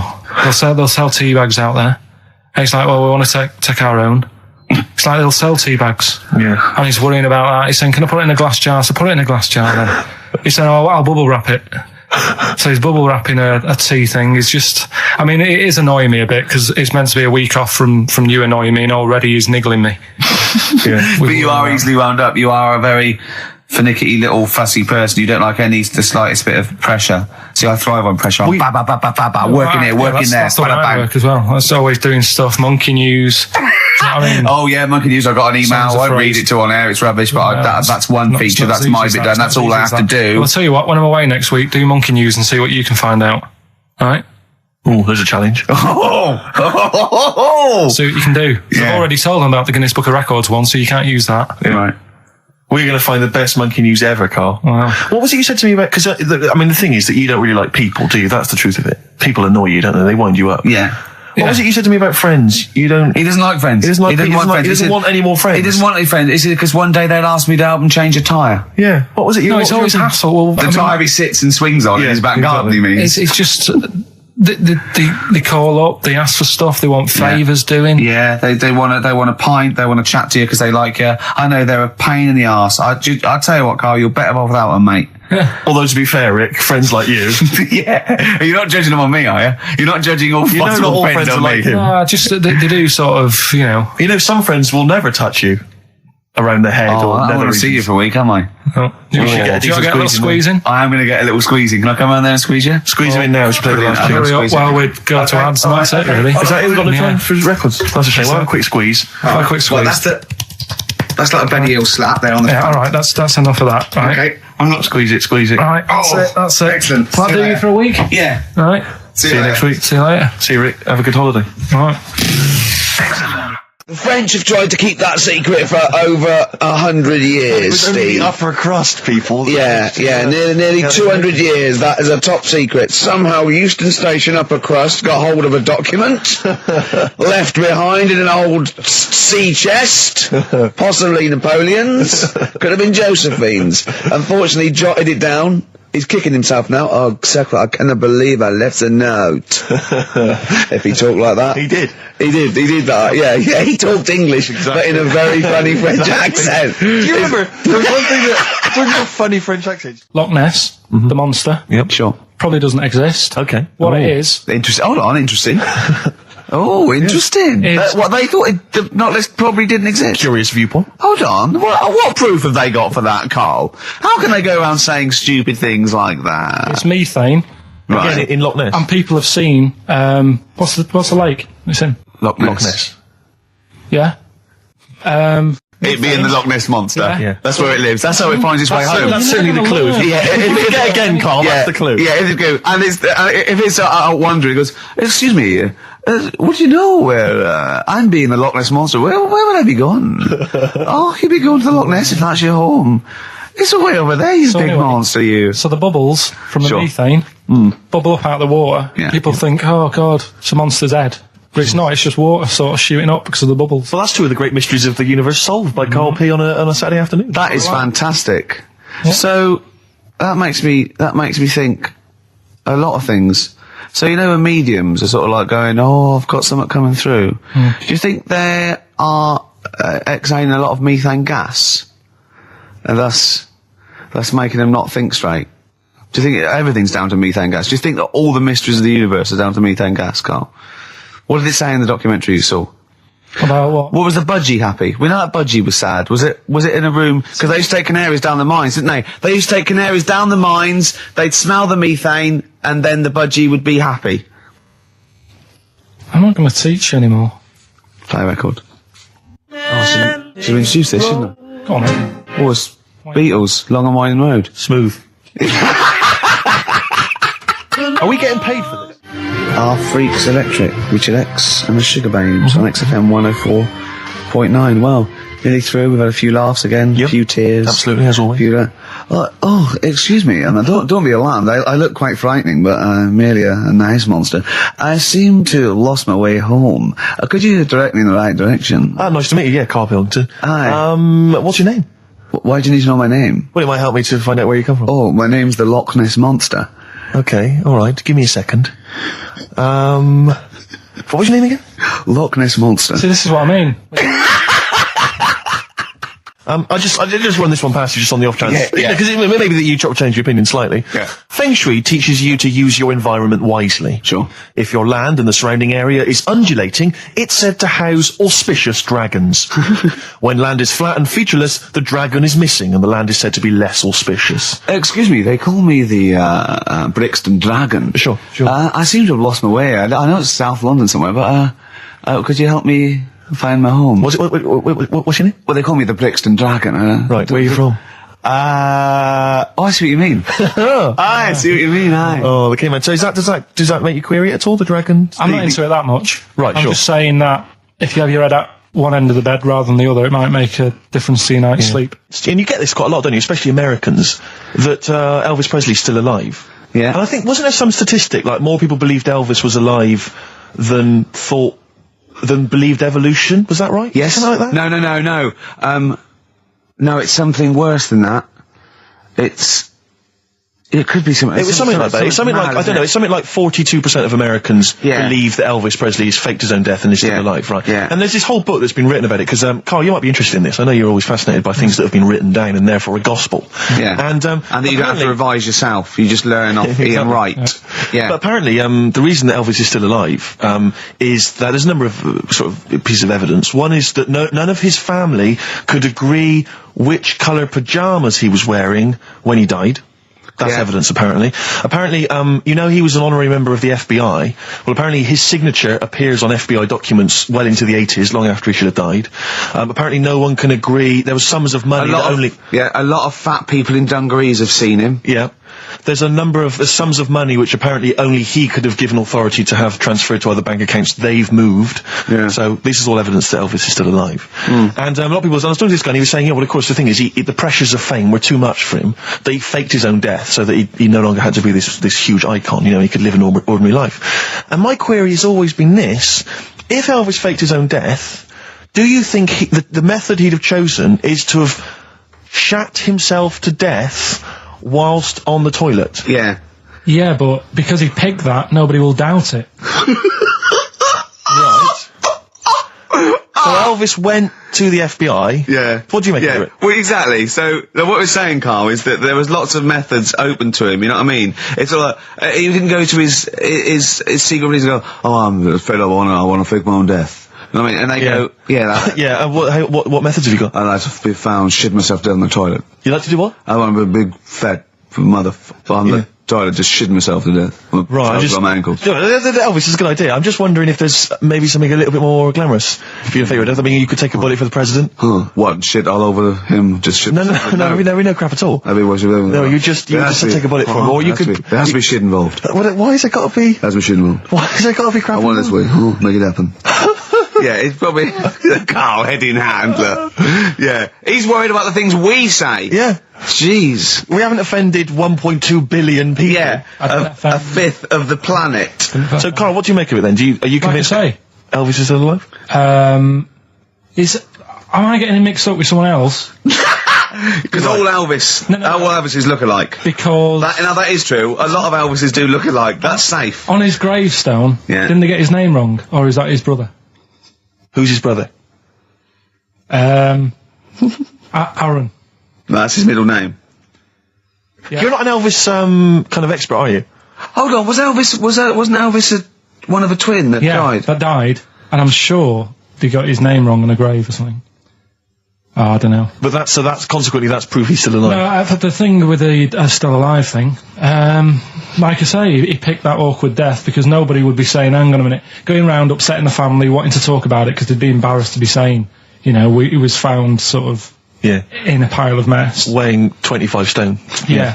So... Because you notice he also expanded to a huge size as well, so he was just a huge fat blob of a man. He also did that to add, extra... To the glamour. I don't quite understand these people who fake the deaths, because... Well, a lot of them don't. A lot of them don't, Carl. This is what, in a roundabout way, we're saying. We're saying that a lot of people that say people fake that they didn't, like Bruce Lee and James Dean and Elvis Presley. We're saying they didn't fake their deaths. He did die, didn't he? His head come off, didn't it? God. Who's this? James Dean. His head came off. I watched Call My Bluff in the week. Is this with Toxic and Colin? It was quite good. I quite enjoyed it. I imagine you could get on there if you want. I used to watch it with what's his name? Frank Muir. Frank Muir. Yeah. Oh, that was great. You're brilliant impressions, because obviously while Bowie was playing, you were doing your infamous Bowie impression, which is the best one you do, actually. Well, that's just because Carl said, you know what? He said, I'd love to go out for a drink with David Bowie. Of all the people that come in here for sessions, I think he's really good at him. And I said, I think he'd like you as well. That's all, and I just went, hello, Carl. You're strange, you're alien. It interests me. Myself and Ian, I'd like to put you on the... Yeah, I just imagine you and Bowie in a pub somewhere. Isn't that pretty much the same impression you do when you do Ian Canfield? No. Ian Canfield's more like that. But not on air. On air, he's sort of like this sort of eloquent 40-year-old capital DJ. Yeah. But when you talk to him in the studio, he's slowly turning into Tommy Vance, isn't he? It's one of his pillars of rock, Canfield. He loves Vance, Lemmy, Diano. If we run out of material later in the show, which is likely, considering we're now talking about we ran out of it at 1:05. Exactly. But could I maybe just sort of interview you as David Bowie? Yeah, in a sort of humorous sketch. Yeah, that would be fantastic. Maybe it could be the idea that what if like David Bowie was a cab driver?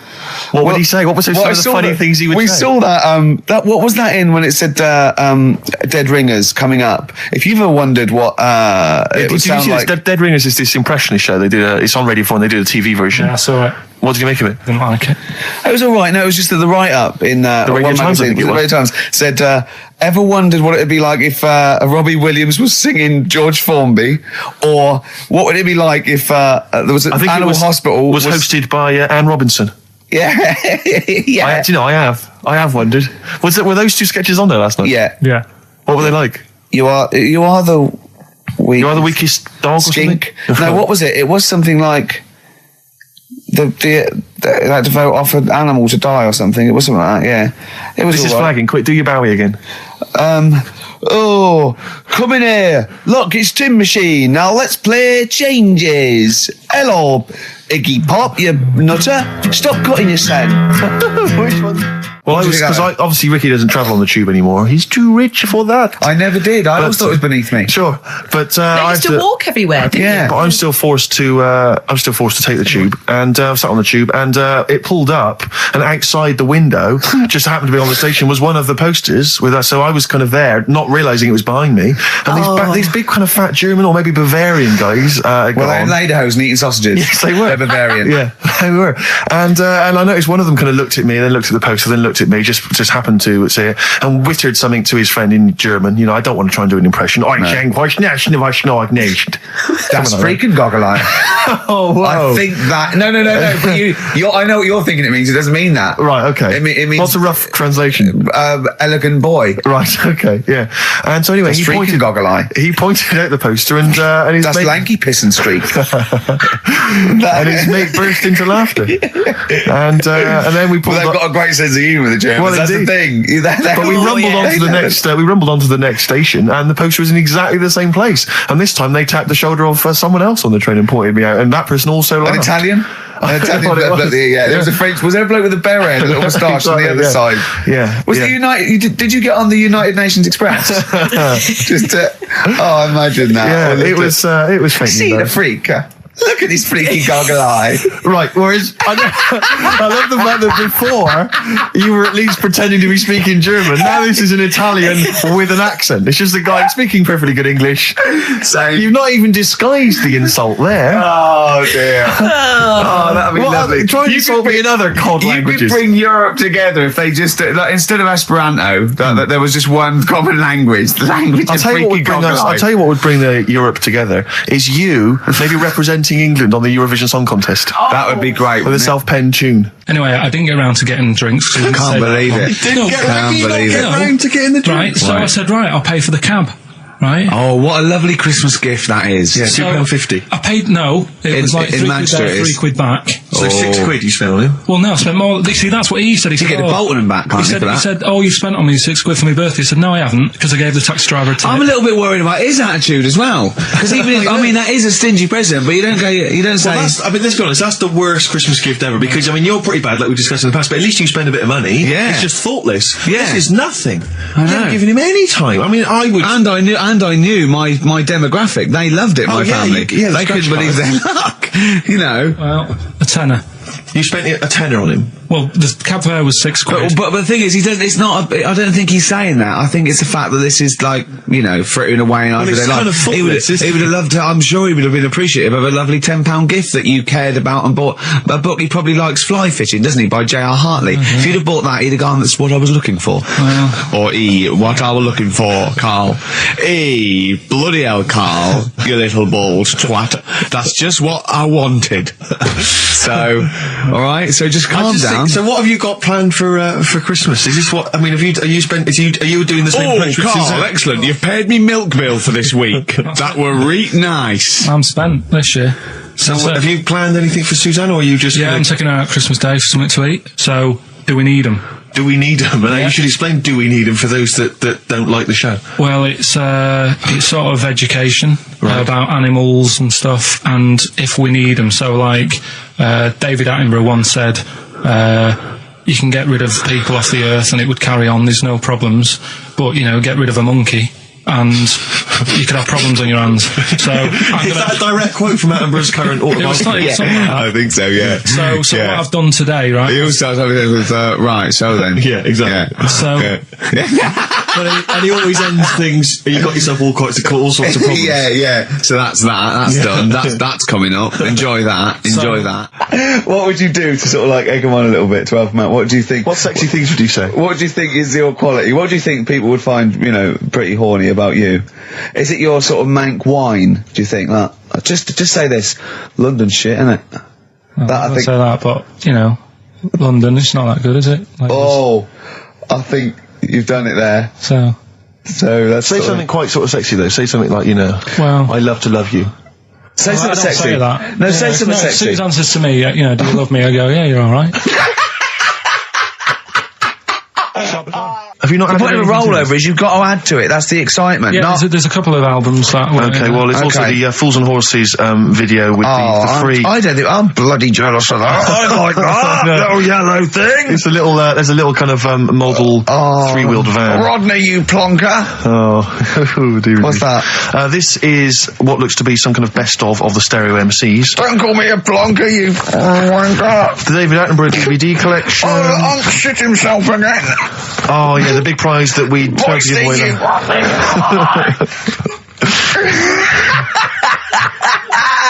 Best chill out.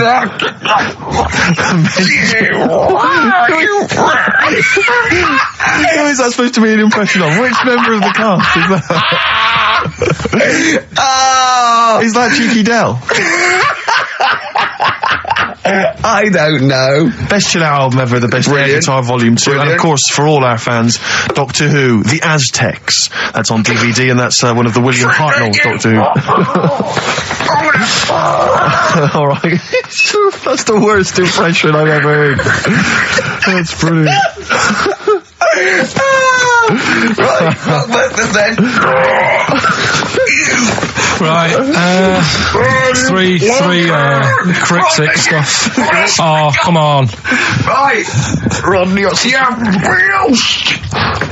Three. I can't do it. No, come on! Badly Drawn Boy, Born Again on XFM 104.9. Here we are then. Ricky Gervais with me, Steve Merchant, and Karl Pilkington. Raring to go. He's a bit grumpy, Karl. Woken up at 8 because he's o'clock. from the north. Yeah, because he's in London. Yeah. And London's rubbish, right, isn't it? Oh. Well, you can't even get a Band-Aid in London, can you? Or grouting. In Manchester, I could walk to the next shop and definitely get some Flash or maybe some Vim. You can't get it down here. You got to go to a trendy bistro, haven't you? Karl, why are you grumpy? So the Iceman, why does that amaze you? What's like, ooh? Well, they found some part of our preserved past. You know, it's interesting. Again, I'm amazed by anthropology and evolution. Yeah, it's just that line on its own like that. You know, they found an Iceman is great, but then it went on, and it's going on about, you know, they've had to get different people involved to find out how old it was. Because first of all, the story started off, right, an old fellow on holiday somewhere. Where did they find it? In Sweden or something? And he was walking in the hills. And he was walking in the hills. In heels? Was he transvestite? In the mountains. Oh, in the hills. Yeah. So he's walking about, and he sees this body in the snow, and he thinks, oh. So he calls the police up, and they come and have a look, and he goes, oh yeah, it's probably a murder. So then they dig it up and find out he's got hold of a spear in his hand. Right, and he's dressed like Fred Flintstone. Yeah. Right. And they realise it's probably not a recent murder. Right. His knuckles are dragging on the floor. He's a Neanderthal man. They think, hang on, Karl Pilkington. But when they found out, hang on, it's an old thing. It's an old thing! Can it? If it was a murder recent, then you'd go, hang on, how did this happen? Who does he belong to? Yeah. But the chances are whoever murdered him is also dead. 5,000 years ago, probably, yeah. So leave it. Just bury it. I don't think it's a murder investigation. No, but they are. It's not Quincy going, this was before my time. It's not a murder investigation. Just one thing bothers me, sir. Just one final thing. My wife loves you, but this guy. That's how they were treated. Why would he have a spear and a leopard skin? I just can't. I can't get over this. What are you talking about? No, there's this lad who called Mark, right, who I used to go to school with, who used to call me that, and his mum, right, was like obsessed with cleaning. And I was never allowed in their flat. He makes the place look untidy. So she used to, I don't know if it was just me or all his mates, but I used to turn up and she goes, yeah, he is in, but you know what you've got to do? And I used to have to go round the side of his flat, and he had a computer, right, which I used to play. I didn't have one at that point, but he had one. And I used to have to go round the side of the flat and stand at his bedroom window with his window open, and I'd be sort of leaning in playing the game. You are joking. I'm not. His mum. You had the weirdest upbringing I've ever heard. The things you were willing to do. It's the strangest. What is this town like? No, I stopped going. Was there always music? Right? There's the horse in the house there. Oh, look at these two kids with big heads and webbed feet. All right, Ronnie. All right, Reggie. What was it like? She was obsessed. It's like you've grown up in a cartoon made for children. Yeah. No, his mum was really obsessed with cleaning. Can I play it through his window? I used to. Mrs. Ramsbottom, can I play it through Mark's window? Aye, you know what you have to do. She used to be up till about 3 in the morning. Pilkington again. Have you washed your hands? Well, up till 3 in the morning. Washing. She used to be up doing the tiles in the kitchen. Washing until 3 in the morning? 3 in the morning. And for ages and ages, that's saying that out on the tiles I used to think that came from, like, his mum, because she was out, like, cleaning them late. So till I was about 13, I thought that saying "out late" on the tiles, was. And now you're not confused by anything. XFM 104.9. What do you want to know? Funny thing happened to me on the way here. Okay. Actually, it was about Wednesday or Thursday. I was walking along Charing Cross Road. I was on my way here, actually, to meet Karl for a drink. And this little fella came up to me. I think it was an overseas student. He's sort of like a student type, but he had an accent. And he came up to me and went, "Excuse me, are you one from the office?" And I went, yeah. He went, "Would you sign a script book of the office for me?" I went, "Yeah, by all means, yeah." He went, "Can you come to the bookshop?" And I went, what, you haven't got it on you? He went, "No, but if you come, I will buy one for you to sign." And I went, "I can't really." He went, "Were you going to pass one?" I went, "I'm not, no, I can't." He went, "Oh, I was just in Waterstones earlier. I didn't go." And I went, "Oh, sorry." He went, "You could just..." I went, "I can't." He went, "Okay." I went, "I'll sign something else. Have you got something else I can sign?" He went, "Of course." And I signed a pamphlet or a brochure or something for him. But I love the idea. Imagine me going with him. I'm queuing up, and I'm in the queue. He's going, "You're going?" "Yeah, fine. Can you just hurry up?" And he gets there, and his switch doesn't work, and he goes, "Can you lend me £10? Yeah. I mean, imagine that. I'm a little bit annoyed you didn't go with him, frankly, because that would have been a sale of our book, and I get a little cut from that. Well, behind him was Salman Rushdie going, can we hurry up? Because I shouldn't be out. I'm getting a lot of funny looks. Now, a lot of them obviously doing good work. There was one fella, I think you'd have appreciated it, because I know you are very politically active, and I think this guy has really studied hard, and he's realised the best way to make his voice heard on the international political stage is to ride around on a tricycle wearing a jester's hat. He was really shaking up the bloody government. I wouldn't want to be George W. Bush about now. Not indeed. Once he sees that. Once he sees that guy. Imagine his aides rushing in and going, "George W., look at this guy. Where's that?" "That's in London, England." "Okay, call off the forces." Is that a large tricycle? Yeah. Is he wearing a nappy? Get me Colin Powell. Why'd you call him Colin and not Colin? It's the way he likes it. Don't about. Just call off the troops. There's a in a jester's hat. Call the troops off. Just bleep some of those bits.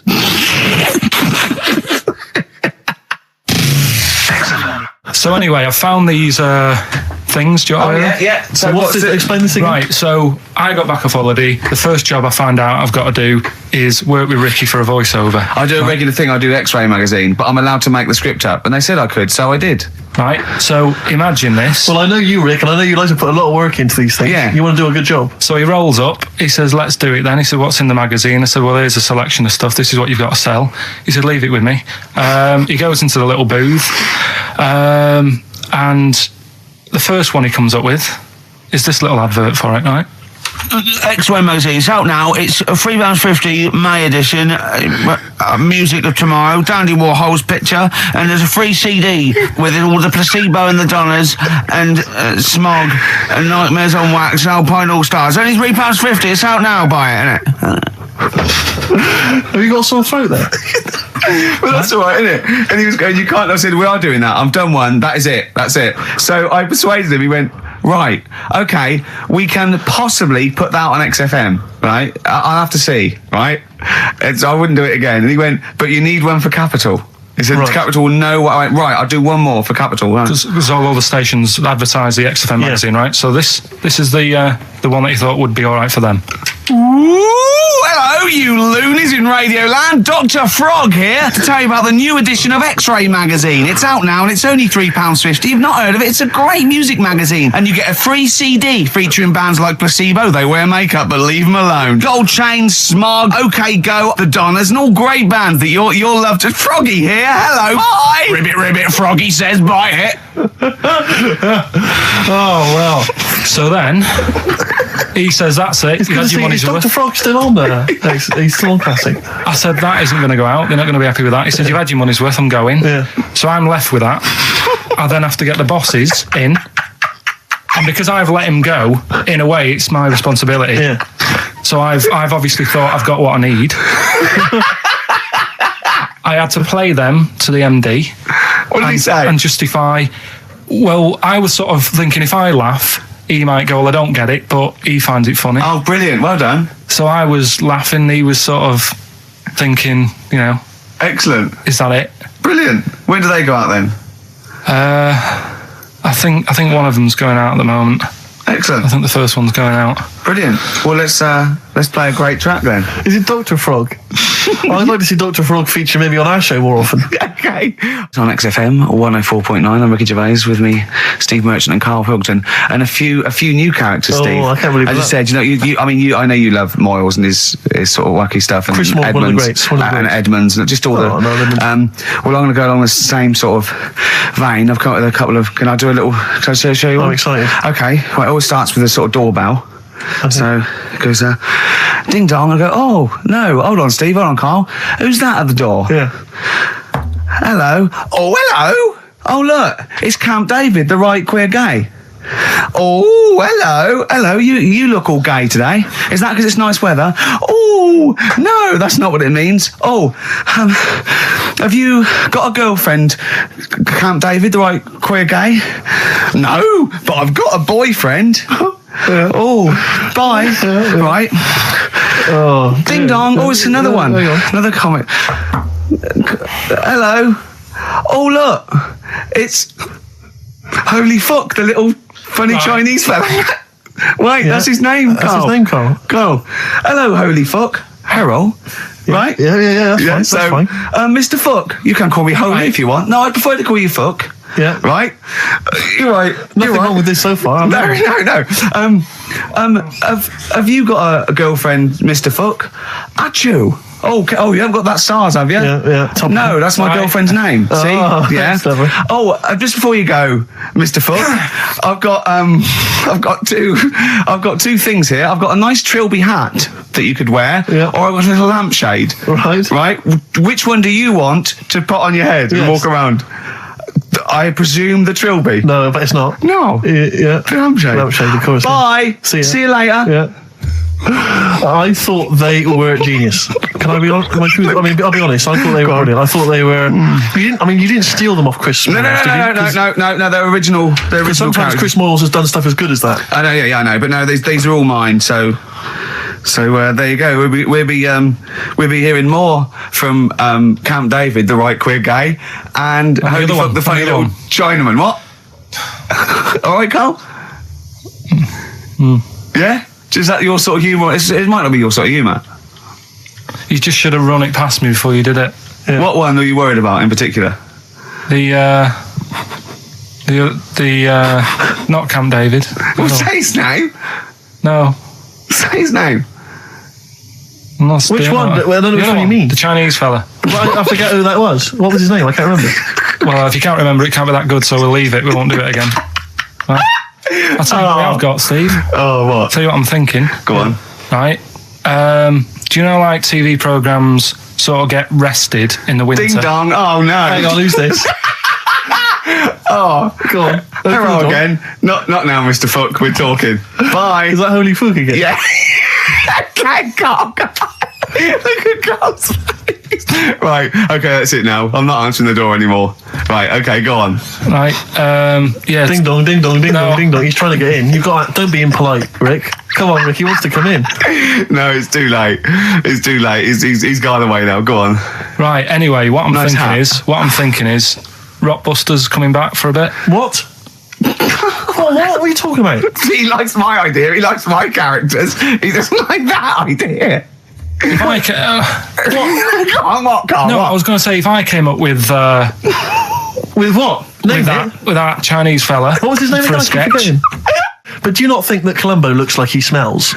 Would you imagine he smells a bit? He's a brilliant detective. Well, he's got that dog and he smokes cigars, so I imagine he smells. I reckon he stinks. I reckon he doesn't clean his clothes enough. Oh, I think he has. I think he gets up and washes. But I think he puts I just think he's too absent-minded. I think he's too busy thinking on solving crimes and stuff. What do you think? Do you think his wife makes him clean his pants now and again? I think they're quite a bohemian couple. I'm not sure she's really interested in that. I think she's got her own mind. Maybe she's a painter or something. No, maybe she's she's losing it a bit and he's a bit embarrassed by it. Yeah, that could be true. And she's probably incontinent. So while she's ironing his trousers, she just all over them, and he goes, "Oh God, she's shatting my pants again. I gotta wear them." Yeah. So that's where. Oh, ding dong! Who's that? This? Oh, hello. Oh, look, it's David Gray, the bent piano player. Oh, all right. I thought it was going to be Columbo. That would have been a joy. Ding dong. My wife loves you. No. Hello. Oh, I don't believe it. Look who's turned up, Carl. Let me see what we've got here. Is Dickie Anderson called in yet? Sadly, nothing from Dickers. I think I might make him one of my hilarious sort of comedy characters. What do you think he would sound like? What would he sound like? I sort of probably like that, I think. Ding dong. Hello. Hey, it's Dickie Anderson. I can't believe it. Your show's rubbish. Something like that? I mean, I think you should work on them perhaps before You're saying there's not a lot of substance to these guys? I'm just saying that, once the novelty of the doorbell has worn off. I don't think you understand comedy on radio, Steve. I'm not sure I do. To be honest. Listen to Noel Urbans, listen to Moyles. You'll see you don't need to riff with it. It's just, you just do the doorbell and just say they're here. Right. That's all you need to do. Sure. So, that's the main thing. Well, so we've had a couple I'm thinking of of some more characters as well. We'll keep working on those. Yeah. Marcus has emailed. He says no to Rockbusters. He hasn't heard it, but it sounds rubbish. Believe me, you couldn't be more right. Well, does The Office sound good as a title? All right. This is someone else. Don't bring back Rockbusters. Please, can we have more Holy Fook? You're not pronouncing it right, Steve. I know. I was just a bit edgy there. Holy fuck, the little Chinese fella. Holy fuck, the little funny Chinese fella. Ding dong. Oh, who's that? Oh, it's a posh bloke who doesn't care about poor people. Hello, posh bloke, what are you doing? I'm in my Rolls Royce and I don't like the homeless. Oh, posh bloke, don't be a... You want to do that? Satire. That is satire. Yeah. There's nothing like it. It's political as well. I'm getting in there's political so many. Don't even begin to show off. I was showing that some foreigners are funny. I got in the fact that, like, if you notice that Chinese people wear different hats to us. Yes. So that's political in a sense. Yeah. So, if I'd have done a character called Tourette's Boy, friend of the little Chinaman, and it went ding dong, oh look, it's Tourette's Boy, friend of holy fuck, holy fuck, you'd have been annoyed. Do you know what I mean? Oh, who's your mate, Tourette's Boy? Holy fuck. You'd have been annoyed, wouldn't you? Is that a character from Lenny Henry's show? I can't remember whether it's Chris Moyles or Lenny Henry. Yeah, one of them. So a little surprise for you there. That's Coldplay here. They're live through there. Thanks. Can you hear me? Yeah, brilliant. Do you want to say a few words? I'll have a quick word with Chris, lead singer Chris. Chris, good to have you here. Hello. And how's it going with Gwyneth Paltrow? Brilliant. Yes, she's a lovely lady. Yeah, no, I thought so. Yeah, I saw her in Shakespeare in Love. She's good in that, isn't she? If you would pass that on to her, just yeah, it's going all right. You going to get married or? Yeah, so I marry either her or that Julia Roberts woman. Yeah, either one is good. Yeah. I know you're on holiday at the moment in Hawaii. I read in the paper today. No, you're actually here. I'm actually here. Okay. Got to go now. Got to go. All right, just a couple of quick. See you later, Chris. Yes, see you, Ricky. So that's the sort of guests. That's the caliber of guests. We're just trying to up. Just like Jonathan Ross. We've got guests like Jonathan Ross. That's Coldplay. Just popped in. So if you're the Sony people listening, you might. And we've still got Carl to take off my sock for 20 quid. Okay. We're trying to be interactive. Yeah. I've seen how other DJs do it. They have phones. They go, and how are you celebrating tonight? Oh, we're just going out, Foxy. Have a good time. Here we go. This is, you know what I mean? Yeah. We've got to be. I've guessed we had Chris Martin in from Coldplay. Which going to be a lot. Well, Chris is still here. Hello. Chris, how did you come up with the ideas for your songs? Just make them up in my head with the guitar. And how old are you now? 28. Thanks very much. And that more from Chris Martin later, I imagine. Cheers. We've also had cheers. Thanks, Chris. Oh, it's dear. like the two of you are just you are like children. You're infants. Your mentality is ludicrous, and you're embarrassing us in front of our special guests. Oh yeah, I can't believe it. Now, of course, last week we've had tattoo here. We've had a number of letters, Rick. I'm just reading them now. Saying last week loved your interview with Chris Martin from Coldplay. Yeah. Genius. Another one here. Great insight into the man who wrote Yellow and Clocks. Yeah, fascinating. Steve Merchant's interview with Chris Martin was amazing. He showed his own TV show. Yeah. Just some of the letters we receive, Rick. Yeah. So this week, we're very lucky to have with us Russian pop act Tattoo. Round of applause for them. Hello. Lovely to have them here. Tattoo. Now then, of course, there's been much controversy that your kind of lesbian shtick is just something to try and whip up some press attention. We are proper lesbians. We love fanny more than cock. Okay, brilliant. And Tattoo, lovely to have you here. Thanks for coming. Yeah. Now then, you've got some live gigs, I understand, planned. Duh. Okay. I can't help but notice that you sound, dare I say it, Tattoo, you don't sound so much Russian as German. We cannot do the accent properly. Okay. And Tattoo, it's a joy to have you. Thanks for coming down. And finally, your lesbians would, for instance, either myself or Karl be able to convert you from your lesbian ways? We like the muff so much that the knob is no good for us. All right, well, thanks very much, Tattoo. Yeah, thanks, Tattoo. Thanks very much. Cheers. Next week, share. Brilliant. So if you've got any guests, special guests you love us to interview, then let us know. Richard.Gervais@xfm.co.uk. Look at Carl's face. And we'll try and get there. Oh, dear. Play a metal, Carl. Rockbusters answers next. I was going to say, well, do you want to do that? No, let's do it next. After the record. Just going to say something. What are you going to say? About gays and that. What? In a bit. What are you going to say? Well, we'll look forward to that. I mean, can you imagine what we just played? Or in fact, can you imagine the last 50 minutes on Radio 1, on The Breakfast Show? Well, we can pre-record it though, so I wouldn't have to get up early. Sure. That's not your point, is it? That's not really No, your point is the quality of what we're doing, not how early it is. Sure. Get it. What would you provide though, Rick, do you think, if you went to Radio 1? What sort of, because I mean, obviously... Oops. I can do all that. Because I mean, obviously our time at XFM is going to basically... I'd be the furry shreddy. Right. Yeah, so I'd get that. Would you have some wacky catchphrases? I think I would. You'd bring back Holy Fuck, presumably. Holy fuck, yeah. Oh, ding dong. Oh, hello, it's my little Chinese neighbour. Hello, what's your name? My name is Holy Fuck. Hello. Look at Carl, he's just going, oh, I don't know, you didn't even do the Chinese accent, that's all. Well, that'd be racist. Okay, sure. I mean, yeah, sure. It's just his name's Holy Fuck, and there's nothing wrong with funny about that. No, so yeah, you'd have that. You'd have crazy comedy characters. You'd probably have some wacky quizzes. Yeah. Oh, look, it's Dirty Old Queer. Hello.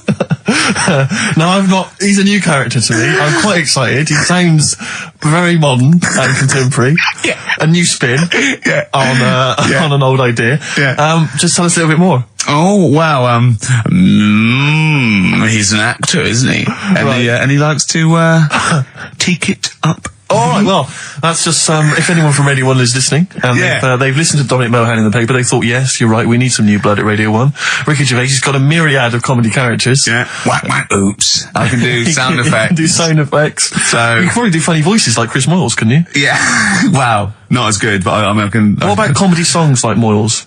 Again, not as good, but I mean... Do you remember when Moyles rather hilariously changed the words of This Is My Moment by Martin McCutcheon to This Is My Motor? We listened to it though, didn't we? Unbelievable. I mean, when he was doing a competition, this was pathetic, wasn't it? We were listening to Radio 1 once on our site, and I don't know why, we just wanted to... I think it was research, wasn't it, for The Office? Yeah. And he was doing this... he had to phone in with... We were listening to idiots. And no, I'm not saying that. And he was doing this competition. You had to call in with some songs that are golf related, and people were phoning up going, drive the cars. He was going, drive the cars, good. And I was on that phone. I must have wasted about 40 quid, and I wanted to get through and go, hello, Chris, it's not Milesy, yeah. Derek here, I got one. Oh, go on then, Derek, what is it? Something like Spandau Ballet with golf cart and that. And I just wanted to do and I waited. I thought the joke's on us. Yeah. I waited my phone bill just to say something stupid. Yeah. Oh dear. Oh. His show's better than this. Yeah, anyway, if you've got any hilarious golf-related song titles that you'd like to email in. What's the number? Oh, I'd like an email in. Ricky.Gervais@xfm.co.uk. What would a song title be if perhaps we were doing something about, I don't know, air travel? Yeah. If you've got any crazy ideas, email in. We'd love to hear them. Yeah, brilliant. I've got a thought of another golf one. Okay. You know, Duran Duran? Something down the fairway or something, if they wrote that. Alright? Girls on the putting green? Yeah. Or something? Alright? Yeah. Oh, hello. Have you introduced it? My name's Holy Fuck. I'm Dirty Old Queer. I could do all that. Ding dong, whack, oops. Steve reckons in ancient Greece, right, it was better to shag a bloke than a woman. And I went, well, yeah. I mean, that's about the male being sort of a first-class citizen. Much better, wasn't it? An aspiration to sleep with a beautiful man than a beautiful woman. Women were lower-class citizens, so therefore men were seen as higher class. So to have sexual relations with a man there was no shame in that. No. In fact, it was looked upon. And I said, well, ancient Rome. I said, Nero, he sit in his big jacuzzi and he used to get, pretty boy men to go into the water and just nibble at his testicles while he was having a wash. He didn't do that. He did. No. Yeah. And he's not a gay fella. No, well, no. I mean, I don't know about Nero, but I mean, it wasn't a case of a big delineation between what was heterosexual and what was gay.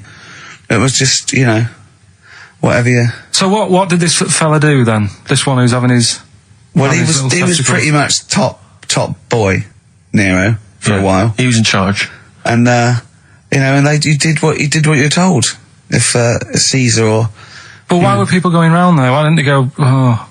No, they weren't dropping in. It wasn't like the door was opening. I'm just going to see what Nero's doing. It's not like when I pop in here to see you. Normally what would happen is he'd say, come back to my place, I got a book for you. Yeah. You'd pop in. But he'd come out in his pants. Elton John would be on. You'd have probably been like a delivery boy or a stable boy or something, and you'd have popped round there and you'd have gone, there, right, Nero, there's the tablets of stone you wanted. And you go, Pilkington, why are you here? Pop under, I don't know why he's French. What is that? I don't know why he's French. Just pop under the water and nibble at my testicles and you'd have done it. Because he was Nero. I wouldn't. He would have. There's no way I would have done. Yeah, well, you would have. What have I done? I've dropped a pizza off. Yeah, you put around to Nero's place with the pizza. Right, I'd say I've done my job. Right? Yeah. That's not the sort of tip I wanted. No, he'd have said, get the little baldy chap to nibble at my testicles, and you'd have run the water. I wouldn't have done it. I wouldn't have done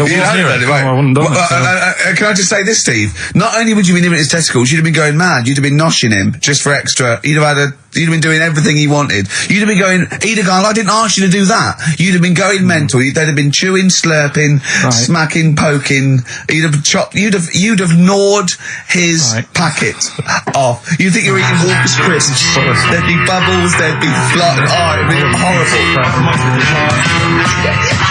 It's, Carl's got a theory that Chinese people don't age well. This man was a Chinaman, right? And he was 120 or something. Yeah. Did you see a picture of him? Yeah, he's still alive. No, he's not. No, he's not. He's died at 120. So he said 120 or something, but makes you wonder. What makes you wonder? Well, because they don't age well. I think he's using that. What? He's probably about 37. Oh God! Honestly, we walk down the street, right, and we see an elderly Chinese person, right, and kind of go, oh, I just think he is, like it's not. I don't understand this notion that Chinese people don't age well. I don't know where this has come about. No, I mean, I'm not having a go. No, right? I never want anyone to think I'm like having a go at them, but they are really good looking and they're healthy and that. Till they're about. I've never seen one, right? Can you tell me if you've seen a Chinese person who's about 30?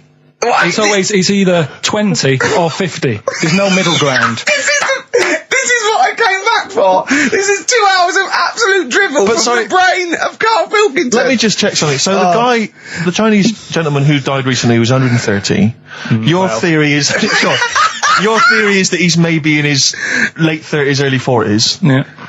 This is an elaborate conspiracy on his part, because obviously whenever they talk about the oldest people in the world, it is always a Chinese person. Yeah. Invariably. They do, yeah. I mean, they seem to win that every year. Go on. So your theory is that in those small backwater villages in China... Ross McWhirter comes to a little village. They go, the Guinness guy's on the way. He goes, well, until recently, the oldest person in the world, how old are you? And they're so embarrassed, because they think they look about 120, they go, 120, they go, really? They go, yeah, can I have his birth certificate? No. In fact, I think this Chinese bloke it wasn't verified with the conspiracy because he didn't have his papers. Didn't have his papers, no. So is this the same one or a different fella? I think it might be the same guy. I'm not sure. Trying it on.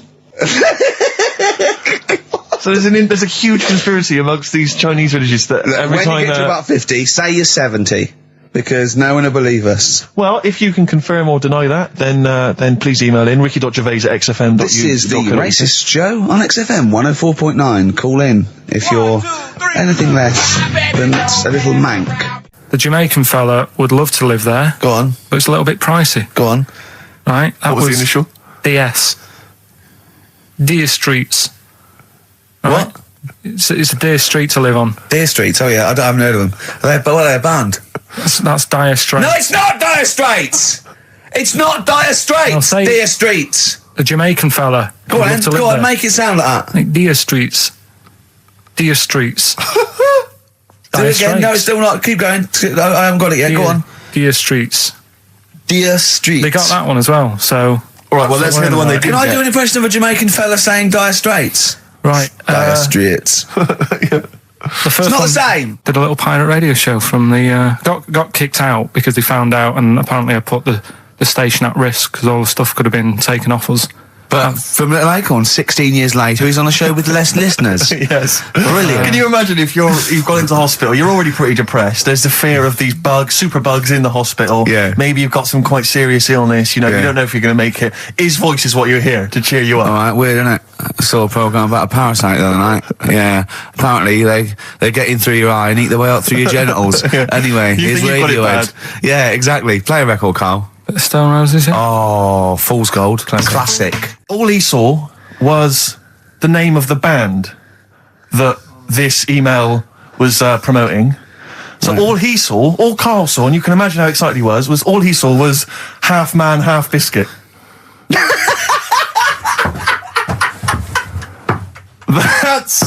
That's all he saw. I've never seen anyone so excited. Oh, God. It was actually just plugging the popular joke novelty band. How have you heard of them, then? No. Imagine how excited he was. That is fantastic. Half Biscuit. Brilliant. Mr. Garibaldi. Oh, Half Man, Half Biscuit. That is genius. Oh, amazing. I just saw it, and when you closed it again... Yeah, but the thing is, if he hadn't have told you that, and he'd have erased it, next week you'd be saying about what they've done in scientists. They've cloned a man with a biscuit. He's got currants for eyes. Never go swimming. What? Never go swimming. Bong! Dwarf to live in a glass box. Dwarf to live in a glass box? Yeah, it's meant to be art or something. It's not though, is it? What? Meant to be art? Why is... Yeah, whose idea is this? Is art, or is it someone hired a dwarf to live in their box? It's just a box, and he can even leave when he wants, apparently. He can, go, I'm hungry, I'm going for a walk, and he puts a little note. If it's Damien Hirst, he might end up in 4 bits. So just be careful. But to me, that's like that thing when I said to you about the woman in the jar. What woman in the jar? The woman in the jar. They go, oh, come and see the woman in a jar. And then it turns out it's a big jar. So it's like, well, put me in there as well then. Exactly. It's not special. Yeah. And that's the same with him. It's a big box. He's a small fella. What's good about that? What do you want to do, though? To compress matter? But hang on, it's not a world record-breaking attempt. It's supposed to be art. No, what's art about that? Well, I'd like to What's art about that? Oh, can we do a show for BBC Three? Karl Pilkington going around, what's art about that? Yeah. That is brilliant. What's art about that? I'd love that. Would you? I'd love that. Me and Steve are going to do a thing called Is Art Rubbish, where we go round and we chat about it. Yeah. But we can hand that over to you if you want to do that. If anyone from BBC Three is listening, Karl Pilkington, what's art about that? All right? Weird, isn't it? And what would you go around like Sensation and things like that, and Saatchi, and go and... Dali and that. You put a sheep in formaldehyde, what's art about that? Our butcher does it. All right. Weird, isn't it? Don't believe a word. Thin Lizzy on XFM 104.9. I'm Ricky Gervais, with me Stephen Merchant, and over there, Cam Fools. Is that your impression of me? Yeah. Yeah. The rock one's better. The rock one's better. Yeah, you shouldn't try and be a DJ. Yeah. Growing up with Diano Tuesday night. Carl reckons the gays go out late. Yeah. His favourite song is The Killing of Georgie, right? And he went, yeah, but would it have happened if he'd have been, going out a bit earlier? Yeah, well, no, fair point. Yeah. Is that song time specific then? No, but he reckons he probably got, because he was out late. Oh, right, okay. He said there's one that works here, sometimes he doesn't go out till midnight. But, you know, Dixon, yeah, he was a barber. Barbara Dixon, right? Dixon, well, again, Barbara Dixon. Right, Her name wasn't Barbara Dixon, was it? So that's that one. Did Ronnie Corbett ever say, ladies and gentlemen, Miss Barbara Dixon? Second no, one. he never did he? He never did.